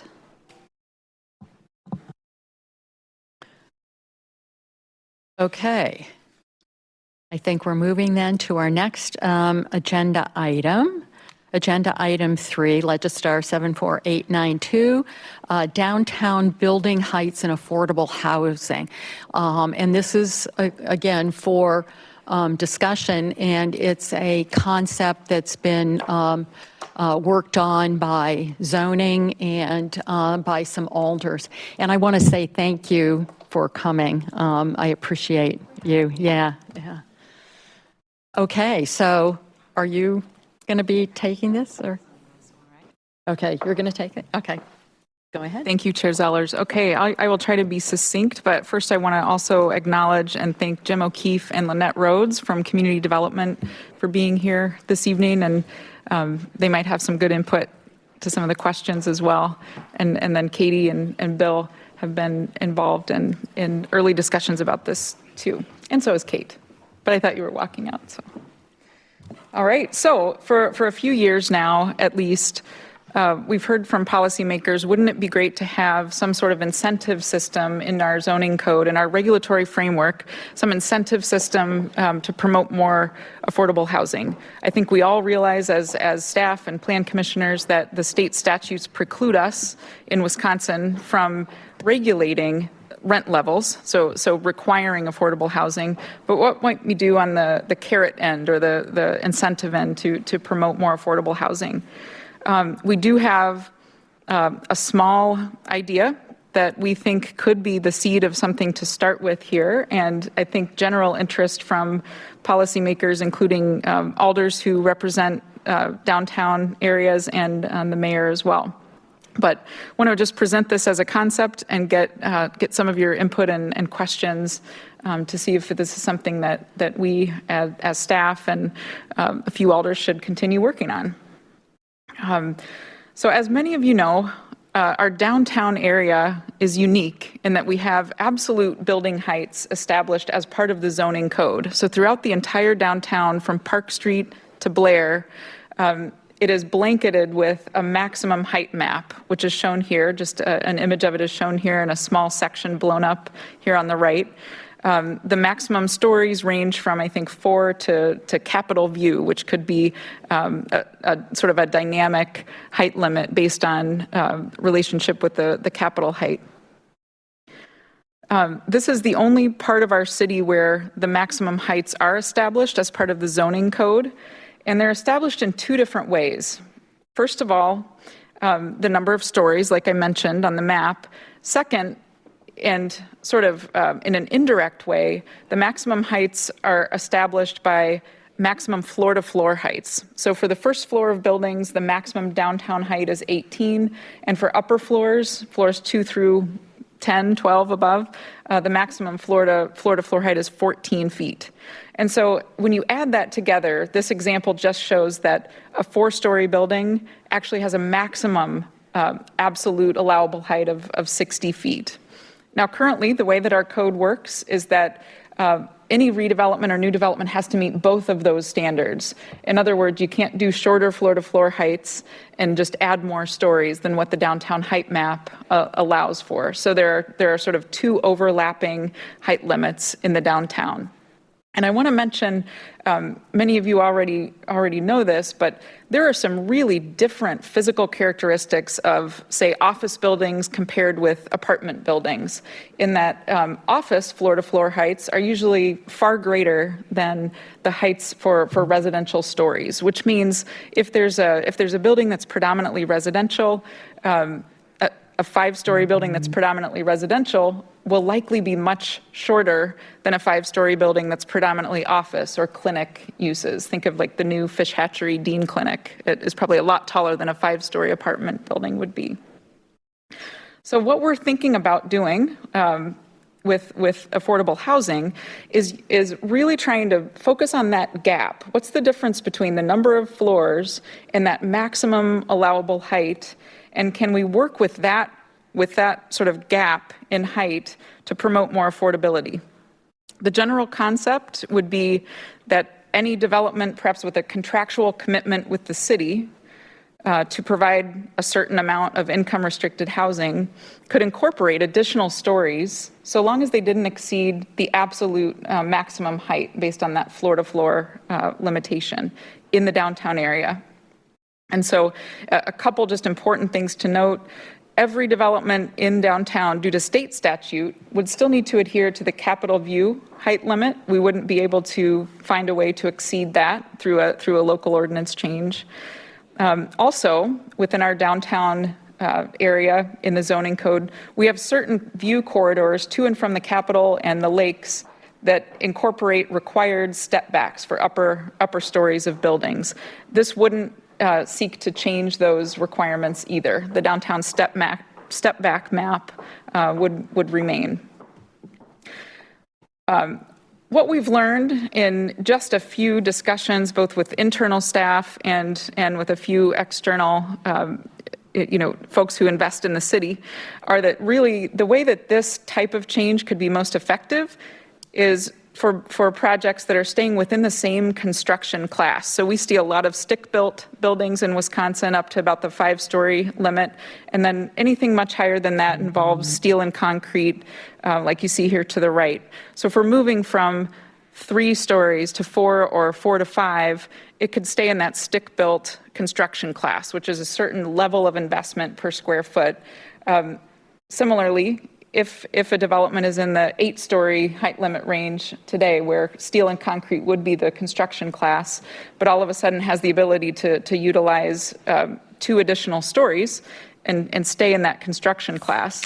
So we think that it's probably most economically viable if the boost in height keeps the same construction class. And so just a couple images showing what this would mean for completely hypothetical sites. A 4-story building with a 60-foot absolute height limit could become a 5-story building with a 60-foot height limit. We think when you get up into the 8-story range, you really see an opportunity to add a lot of residential square footage. For instance, 8 stories could probably go to 11 within the downtown area. And so we get to a pretty significant addition of new square footage, new housing units, and can hopefully utilize a tool like this to achieve some of our goals for more housing downtown and particularly more affordable housing in the downtown area. This is probably the piece that, as internal staff, we're talking quite a bit about and need to figure out before actually crafting a policy with potential sponsors. And it's really what are the variables that we would rely on, how much affordability, how long would the affordability have to last, and with what income levels, what income levels of households would we be focused on? So really, it's the duration of income restriction. Is it a 30-year land use restriction agreement? That's very typical with some of our, the waiving of park impact fees is 30 years. To access significant funds from the city's affordable housing fund, developers are making 40-year commitments. So that's kind of the variable about the duration of that agreement. The depth of the income restriction is another one.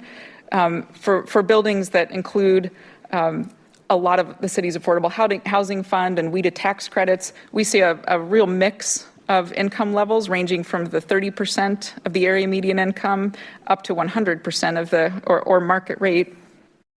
There is some precedent for 60% of the area median income being a kind of a spot that we'd want to focus on, and perhaps Jim might want to say more about that, but it's something that, again, is currently used for the waiver of park impact fees. And then finally, what's the square footage that we would be requiring as a city? So let's just go back to this image here. Let's just say, these numbers I'm pulling out of nowhere, but let's just say that by doing 11 stories instead of 8 stories, a developer's achieving 50,000 square feet of additional space. No, I'm going to make it 100. I'm going to make it really clean. 100,000 square feet of additional space on those 3 additional floors. In order to allow a developer some flexibility with regard to the unit mix, studios, 1-bedrooms, 2s, 3s, we think focusing on a square footage proportion makes the most sense. And so let's just say, as an example, of that 100,000 square foot increment that a development is adding, maybe 50,000 square feet or 50% of it would need to be income restricted at least at certain levels. Again, throwing that out there as an example. But I think as staff, we've thought that square footage metric is probably the best thing to work with. And that way we don't get a result that would be 30 tiny 250 square foot studios trying to meet that threshold. But let's focus instead on a square footage proportion. So that is the idea. That's the general concept that we're trying to work with as a staff team and with the downtown alders, and really wanted to bring this to the commission tonight to get your early input. I think that the main questions I've tried to lay out here. I want to stress that while I just shared very specific numbers, there is a lot of discussion happening internally about how this might best work out. And I just want to share before turning to the questions that I think we're really focused on at least 2 different families of projects. One, city-funded or WIDA tax credit-funded projects, they're already going to have a very large amount of affordable units in them. They would easily meet any threshold that we'd be asking for. So in a way, it's providing bonus stories almost automatically to folks who are already working within the WIDA tax credit system and getting city funding to support their projects. But I think the big question is, can we encourage what would be a full market rate development to incorporate a relatively small portion even of income restricted units? What is the tipping point there? What makes the inclusion and incorporation of those units economically viable? And so I think we're trying to do a couple different things. Again, reward or promote more affordable housing from affordable housing developers, but also see if we can't entice some market rate developers to enter into those voluntary contractual commitments with the city in order to achieve additional floor height. or additional floors. That's what we're working with at this point. Again, there are many permutations, many ways this could go. I think we could spend years and years trying to find perfection, and as staff, we're realizing maybe we can't aim for perfection.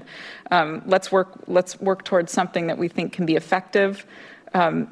As far as volume is concerned, I think this can be impactful, but it's probably going to be impactful to a few projects per year in the downtown area. It's not probably going to realistically support, 10, 20 new projects each year. I don't think the volume is going to be that significant.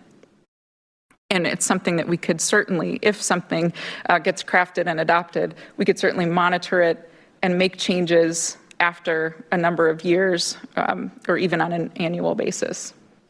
Is there anything that I've missed that Katie, Bill, Kate, Jim, Lynette want to add at this point before opening it up? Jim? There never is, Heather. So Jim, did you? Okay. No, nothing to add? Okay, so are there questions about this? Okay. Yes, Gabe. So for the additional square footage that they can get, that 50% number or whatever that ends up being, is that of the new portion? So they'd have to put it in the top 3 floors, or it's just 50,000 square feet within the building somewhere? Correct, but 50% of the new increment that they get, distributed throughout the structure. Thank you. Great question. Yeah, Commissioner Fernandez. Well, I want to express my general support of this and really appreciate staff bringing this forward. But I'm very confused about one thing. If the height limitation today is expressed in terms of maximum height of the building and maximum floor-to-floor level, what's stopping a developer from building 11 stories instead of 8? If there's no minimum, or is there also a maximum number of stories? Right. Okay, so Yes. there's height, there's floor to floor, and there's a maximum number of stories. Okay, so that's what we're going to. Yes, Commissioner Can. How does that maximum number of stories relate to that maximum floor-to-floor height? Great question. So it's basically 2 regulations at once that a development or redevelopment needs to meet. And so the example I'll give is for an office building, which has very high floor-to-floor heights. It might be fairly easy for that office building to be 5 stories. That's what it wants to be. That's what its parking ratio can be. But they might have to curtail their floor-to-floor heights a little bit in order to meet the maximum floor-to-floor height allowed in the downtown. For residential buildings, that's almost never the case. I think the number of stories is usually the functional limitation for residential.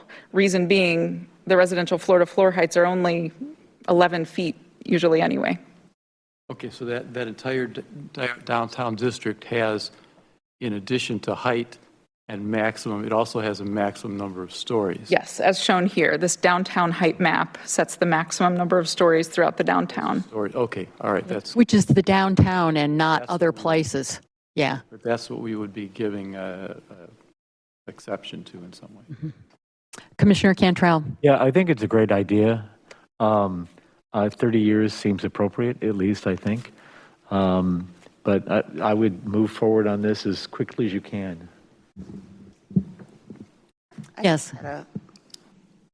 I just had a question. You had the side-by-side comparison of the 8-story, or I'm sorry, the 8 and 11 stories. And so the height of the floors is 18 on the left and 14 on the right of the stories. I just needed help with the math on that. Yeah, I did too when putting these together.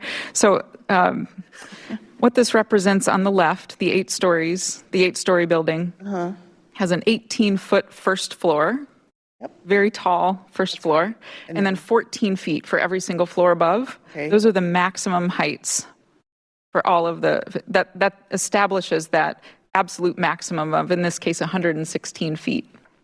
The 11-story building here, shown on the right, has a first floor height of, I think, 13 or 14, so still an ample space for lobby, maybe a commercial use, et cetera. And then the floors above, don't quote me on this math, or else I'll have to pull out a calculator, but they were at least 10.5, if not 11. Okay. Those floors above. All So right. it's not a squatty, 7.5-foot unit. In fact, we could put something in that ensured that that didn't happen. Okay, and I'm assuming that meets all like HUD requirements or, that sort of thing. I just wanted a little comparison between, the market and the affordable and make sure we're not encouraging, affordable units that are squatty, as you said, but it sounds like it's fine. Thank you. Well, that's So a no really other important questions? point. Commissioner Spencer or comments? No, not. No? Okay.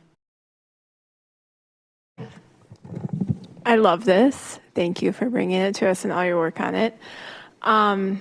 Quick comment and then also a question or two. I think you're spot on in terms of talking about targeting developments that are not using WIDA or other city funding, really trying to find that niche of projects that are using other financing and incorporating this in there. So to that point, when you're exploring kind of the percentage, I'm sure you're talking to developers already. It would be good to to look into, what is the percentage, kind of what are our thresholds where you can incorporate the affordable units within their existing financing scenario, because that would allow these units to float throughout the building, which is what we want, right? We want them integrated throughout the building. So you don't want to get to a threshold where there's so many units where you need to go find, a 4% tax credits or something, create a condo and create a whole messy thing. So that's something I'd consider in sort of the, running scenarios on it.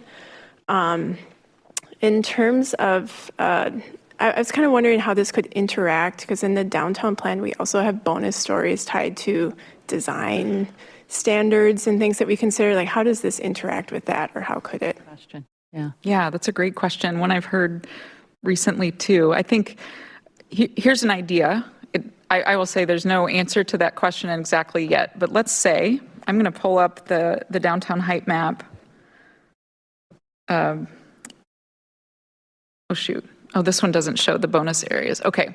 So Commissioner Solheim is right. There are some areas that may have, let's say, an 8-story height limit. But go ahead, Bill. Sorry, Heather. I was going to say, I think your title slide has the image from the downtown plan. I think it's on that. Yeah. Oh, there we go. Yeah, 8+2. Yeah. Okay, that's much better. Same site. This is the old Madison College site, for instance. So you can see that it's in an area where 8 is the limit, but 10-story buildings can be sought as a conditional use if they meet certain design standards. So one thought would be, let's look at that 8-story absolute height limit conversion and say, okay, well then maybe 11 stories can be sought as a, kind of as that base, but then perhaps a 13-story building could be sought and still match that total maximum buildable height for what would be a 10-story building. Mm-hmm. We need to play around with that question and try to figure out how to address it. Great, thank you. Other than that, just some thoughts. I agree. I think 30 years is appropriate for this level of affordable units within the building. And in terms of targeting, considering, a range, I think a lot of times we get kind of just a bunch of 60% units depending on financing sources. It would be nice to have a range, especially for people if they're, staying in the building for a while and their income changes over time, that they remain in an affordable unit. That's all I have. Thank you. Okay, thanks. Is there any reason not to have 40 years? I mean, do we do 40 years at all, or is that something that happens? Jim? The 40-year requirement accompanies the city affordable housing funding. Okay, so we could do 40 if, I find that myself, I like the idea of the 40 years. I only comment on 30 because, again, using existing financing sources for what is typically a market rate developer, it's more difficult to get approvals the longer that you extend that. So it just fits into fewer Got it. boxes. So Okay, okay. Alder Heck? I think, Heather, I heard you say that, let's say a traditional affordable housing developer were to get these extra floors almost by default, and that's great. I mean, that's not a problem. But for these types of developments that aren't necessarily getting WIDA funding, they still, I think, have the opportunity to get funding through the city's affordable housing fund if we have the non-WIDA aspect of that offered again. As I recall, that was currently every 2 years. So there's that component, and I think that was the model that Wisconsin Housing Preservation Corp was going for on the MATC side, and then that ended up not moving forward, I think probably for financial reasons. But is it feasible to think that anybody will be able to do this either with some small contribution from the city or no contribution whatsoever? Is anybody going to be able to do that given financing today? The high cost of building things without a public subsidy, do you think? It's a great question. I think the idea would be to try to design something where that could be the case, that it's economically enough to have this 100,000 square feet, to commit half of that to a certain level of affordability for a certain amount of time. I am thinking out loud here, but another idea would be, does the city develop a new funding program that's much, much, much smaller than the $3 million for a development that we might support through the Affordable Housing Fund? Is there something much, much smaller? But that's something where Lynette and Jim would be the experts in that. And I don't know. I think maybe what you're suggesting is would one possible option just to be to tie this to city funding. I don't know if that's what you're suggesting. I guess it wouldn't have to be. I mean, I can imagine there could be somebody created enough to make this work without subsidies in a perhaps smaller scale project. I don't know. But I'm not asking about requiring it all. I'm just wondering if it's feasible for somebody to do it without city funding. Well, I think Commissioner Solheim's observation probably plays into this in terms of the it funding. may not be feasible today, but hopefully we are not in the current conditions for much longer. Okay, thanks. Other comments, input, support, whatever? Yeah, Alder Paulson. So I'm broadly in support, but I'll ask kind of a question I'm not sure that I'm in support of. What if we didn't require any affordability? We just said, you know what, we need more units and we just want to crank out units. And we said, well, let's break this connection from maximum floor heights and number of stories downtown and just go to maximum height and just run with it that way. That would be an option. Could you repeat that? This is one of the few tools. Right. Yeah. Do we have in a world where we've really been kind of handcuffed of what we do for affordable housing? Yeah, and one of the very first discussions I had with Heather when I came in was like, let's find a way to do more affordable housing. How about bonus stories? And Heather rightly pointed out that there are some tricky challenges with this, and it's so awesome that staff came up with an idea.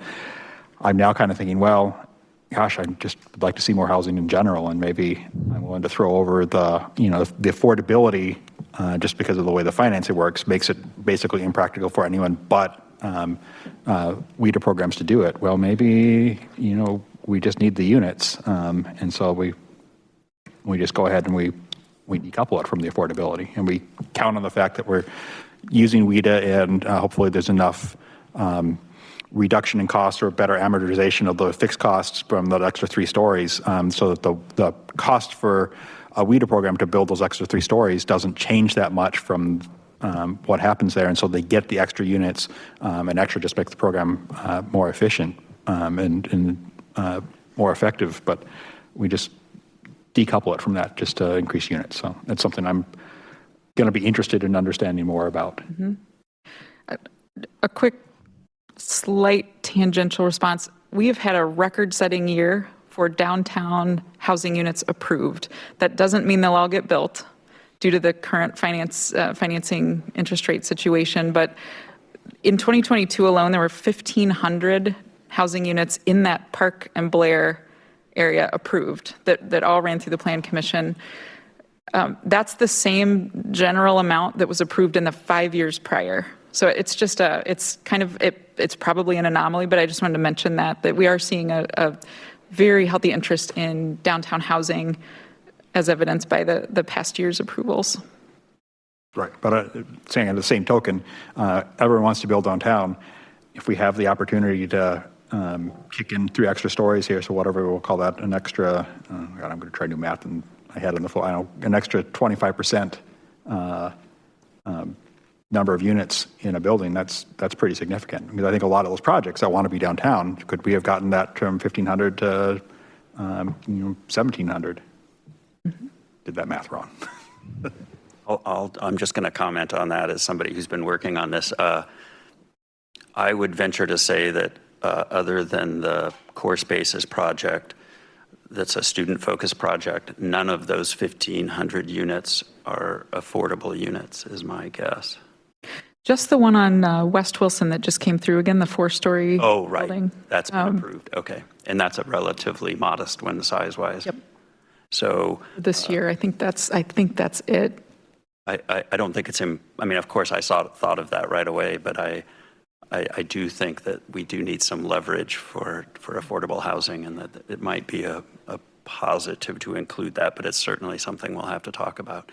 And then I was just going to give some sort of wishy-washy input on levels of affordability. I guess, I don't know, that's very complicated, as you know. I'm sure staff has been talking about it, but I think it would be good to have a couple of ways that a project could meet some criteria, a couple of sets of criteria, more points for lower affordability, et cetera, more points for more units, and but not to be totally prescriptive. But coming up with that formula is messy. Thank you. Yeah, Commissioner Solheim. Question. I mean, this will obviously require long-term compliance monitoring, so just wondering how that has been considered. And that will have to be something covered by staff, I assume, but how that would be handled. I guess that's a question behind me. Sorry. So in my unit, we actually have a compliance unit now. Okay. And so we are looking, just based off of us expanding the Affordable Housing Fund the last 5 years, of almost doubling it actually. We need to look at all of our compliance.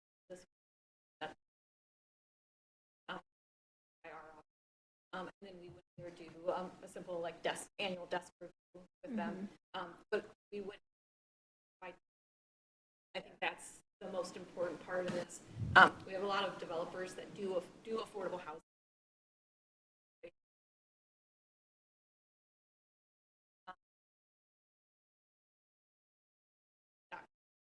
This would be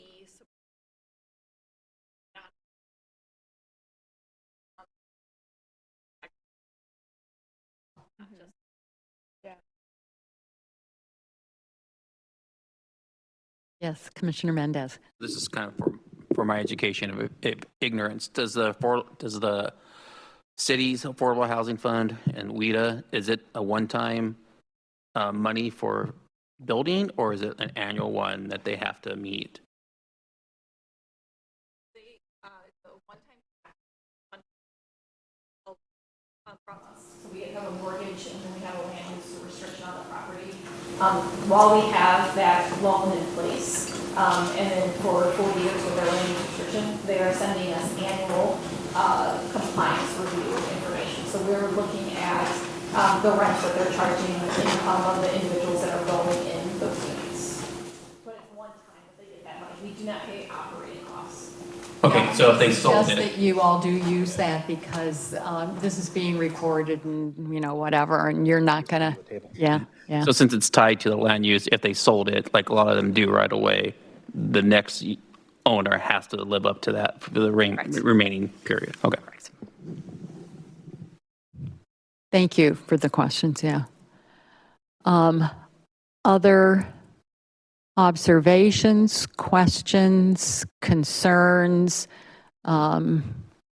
Yes, Commissioner I'm Fernandez. totally in support of this. Why is it possible with regard to the downtown height restriction, but it's not possible to the same carrot approach to conditional uses? We're throughout the city, we're frequently approving additional stories and additional height. Is there something about the downtown and the nature of that restriction that allows it to become a carrot, and in other places we don't have this carrot? Yeah, that's a really great question. It's a nuanced answer, but here's my best try. So the downtown right now is the only place within the city where we have an absolute height limit, number of stories and absolute height in the zoning code. It's part of our zoning code. Everywhere else, and you see it all the time at Plan Commission and transit corridors and whatnot, the conditional use process allows for a development team to ask for the moon. They could ask for a 10-story building in an area where 3-story buildings prevail. There's no sort of absolute limit in these other areas outside of the downtown. Now, also in our downtown area, there is one way that exists today to get approvals for a building that exceeds that maximum height, and that's the planned development process with a very high set of standards, none of which include affordability because they can't. And so this is a way to allow for developments to move forward with a little bit more predictability outside of the planned development process and still get additional floors while also respecting the maximum heights recommended in our adopted plans and in the zoning code. So it's a pretty unique opportunity. I'm sure if we all put our heads together for another year, we could think of a way, another way to expand this outward would be to create maximum heights outside of the downtown, which is something we've explored in a few cases unsuccessfully thus far, but it's something we're contemplating still taking another run at as part of the new sub-area planning framework, that maybe there would be areas where we'd establish maximum heights. Again, thanks for that question. Yeah, go ahead, Katie. I think the other pieces that Could you use a mic, please? Thank you. they can ask for the moon in a lot of these other areas, but we're not seeing it. And we know in downtown, if we allowed more height, we would see it potentially. So there's a potential here for a greater impact. Commissioner Paulson.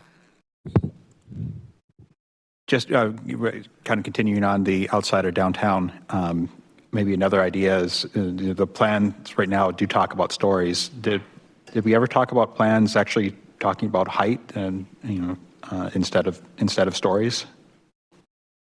Right, because right now, like I don't know. NMX has all out in the burbs here. We've got. This is going to be 3-story, 3 to 4 here, maybe 5 over here along the corridors. And so did we ever talk about trying to just turn it into number of feet? The zoning code does do that also, even outside of the downtown. There's a, for instance, I think it's for a 5-story building, the maximum height in most zoning districts is 5 stories / 60 feet. So we have that in our zoning code. I don't think we reference it much in plans at this point. Okay, kind of. Oh, I'm sorry, go Just ahead. sort of where I was thinking, that also in places where, in the future, seeing more height. The only other place where, besides downtown, where we have a lot of height is kind of Hilldale, where we are seeing a lot of stuff going up. And, there's maybe a few spots here and there, down John Nolan by the Alliant. If that project does move forward and get built, we'll start seeing the kind of these towers out in the middle of nowhere. But I think Easttown in its redevelopment, where we've started thinking about, hey, we want to do a lot of height, putting it into the plan there. Maybe also this is a place where that might be able to work as well. Finding a way to encourage as many units as we can get in there without them feeling like a prison cell. Commissioner that- Cantrell. Yeah, that's where I was going to suggest. I thought we looked at number of stories in our Easttown and Westtown plans. And and Hilldale is actually another good example.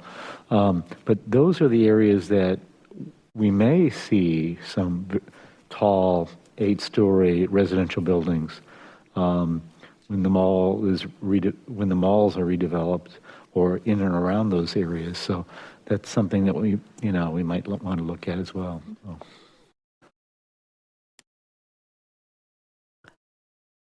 Other comments? Okay, so these were the questions. Does the Plan Commission generally support an ordinance change to allow for additional stories in the downtown to incentivize more affordable housing units?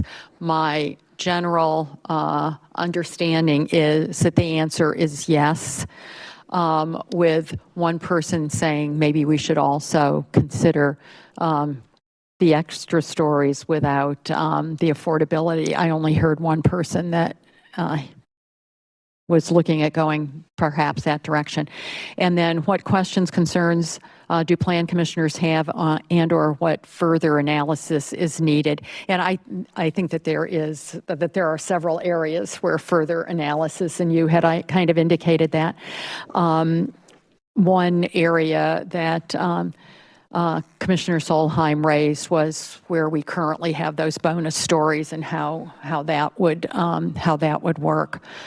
And then while other boards, commissions, and committees would likely share input on this aspect, do plan commissioners have input on the affordability, variables, duration, depth, proportion that this change would rely on? And I think that Alder Heck had a good response to that there probably would need to be some almost like transportation demand management where there's points for various things. I thought that was a good suggestion, and there seemed to be some sentiment for longer rather than shorter duration, to the extent that that we understand financing would at least be possible with the longer duration. So those are kind of what I heard. Did I miss anything major that people want to add to that? Did you get what you were kind of looking for on this? Yeah, very helpful. Thank you. And I want to say thank you a lot to staff for the preservation planning discussion, as well as this idea. And thank you, commissioners, for being thoughtful and asking questions and raising issues, because I think that's how we really get to a better endpoint, better understanding for us to make the best decisions possible. So thank you for being here and contributing. So anything else? Any business by members? Any announcements? Then I'd be looking for a motion to adjourn. Moved by Commissioner Cantrell. Is there a second? Seconded by Commissioner Solheim. And I'm going to assume unanimous consent unless I see a raised hand to object. Okay, thank you. So see you on Monday. It's on Monday. Everything is off.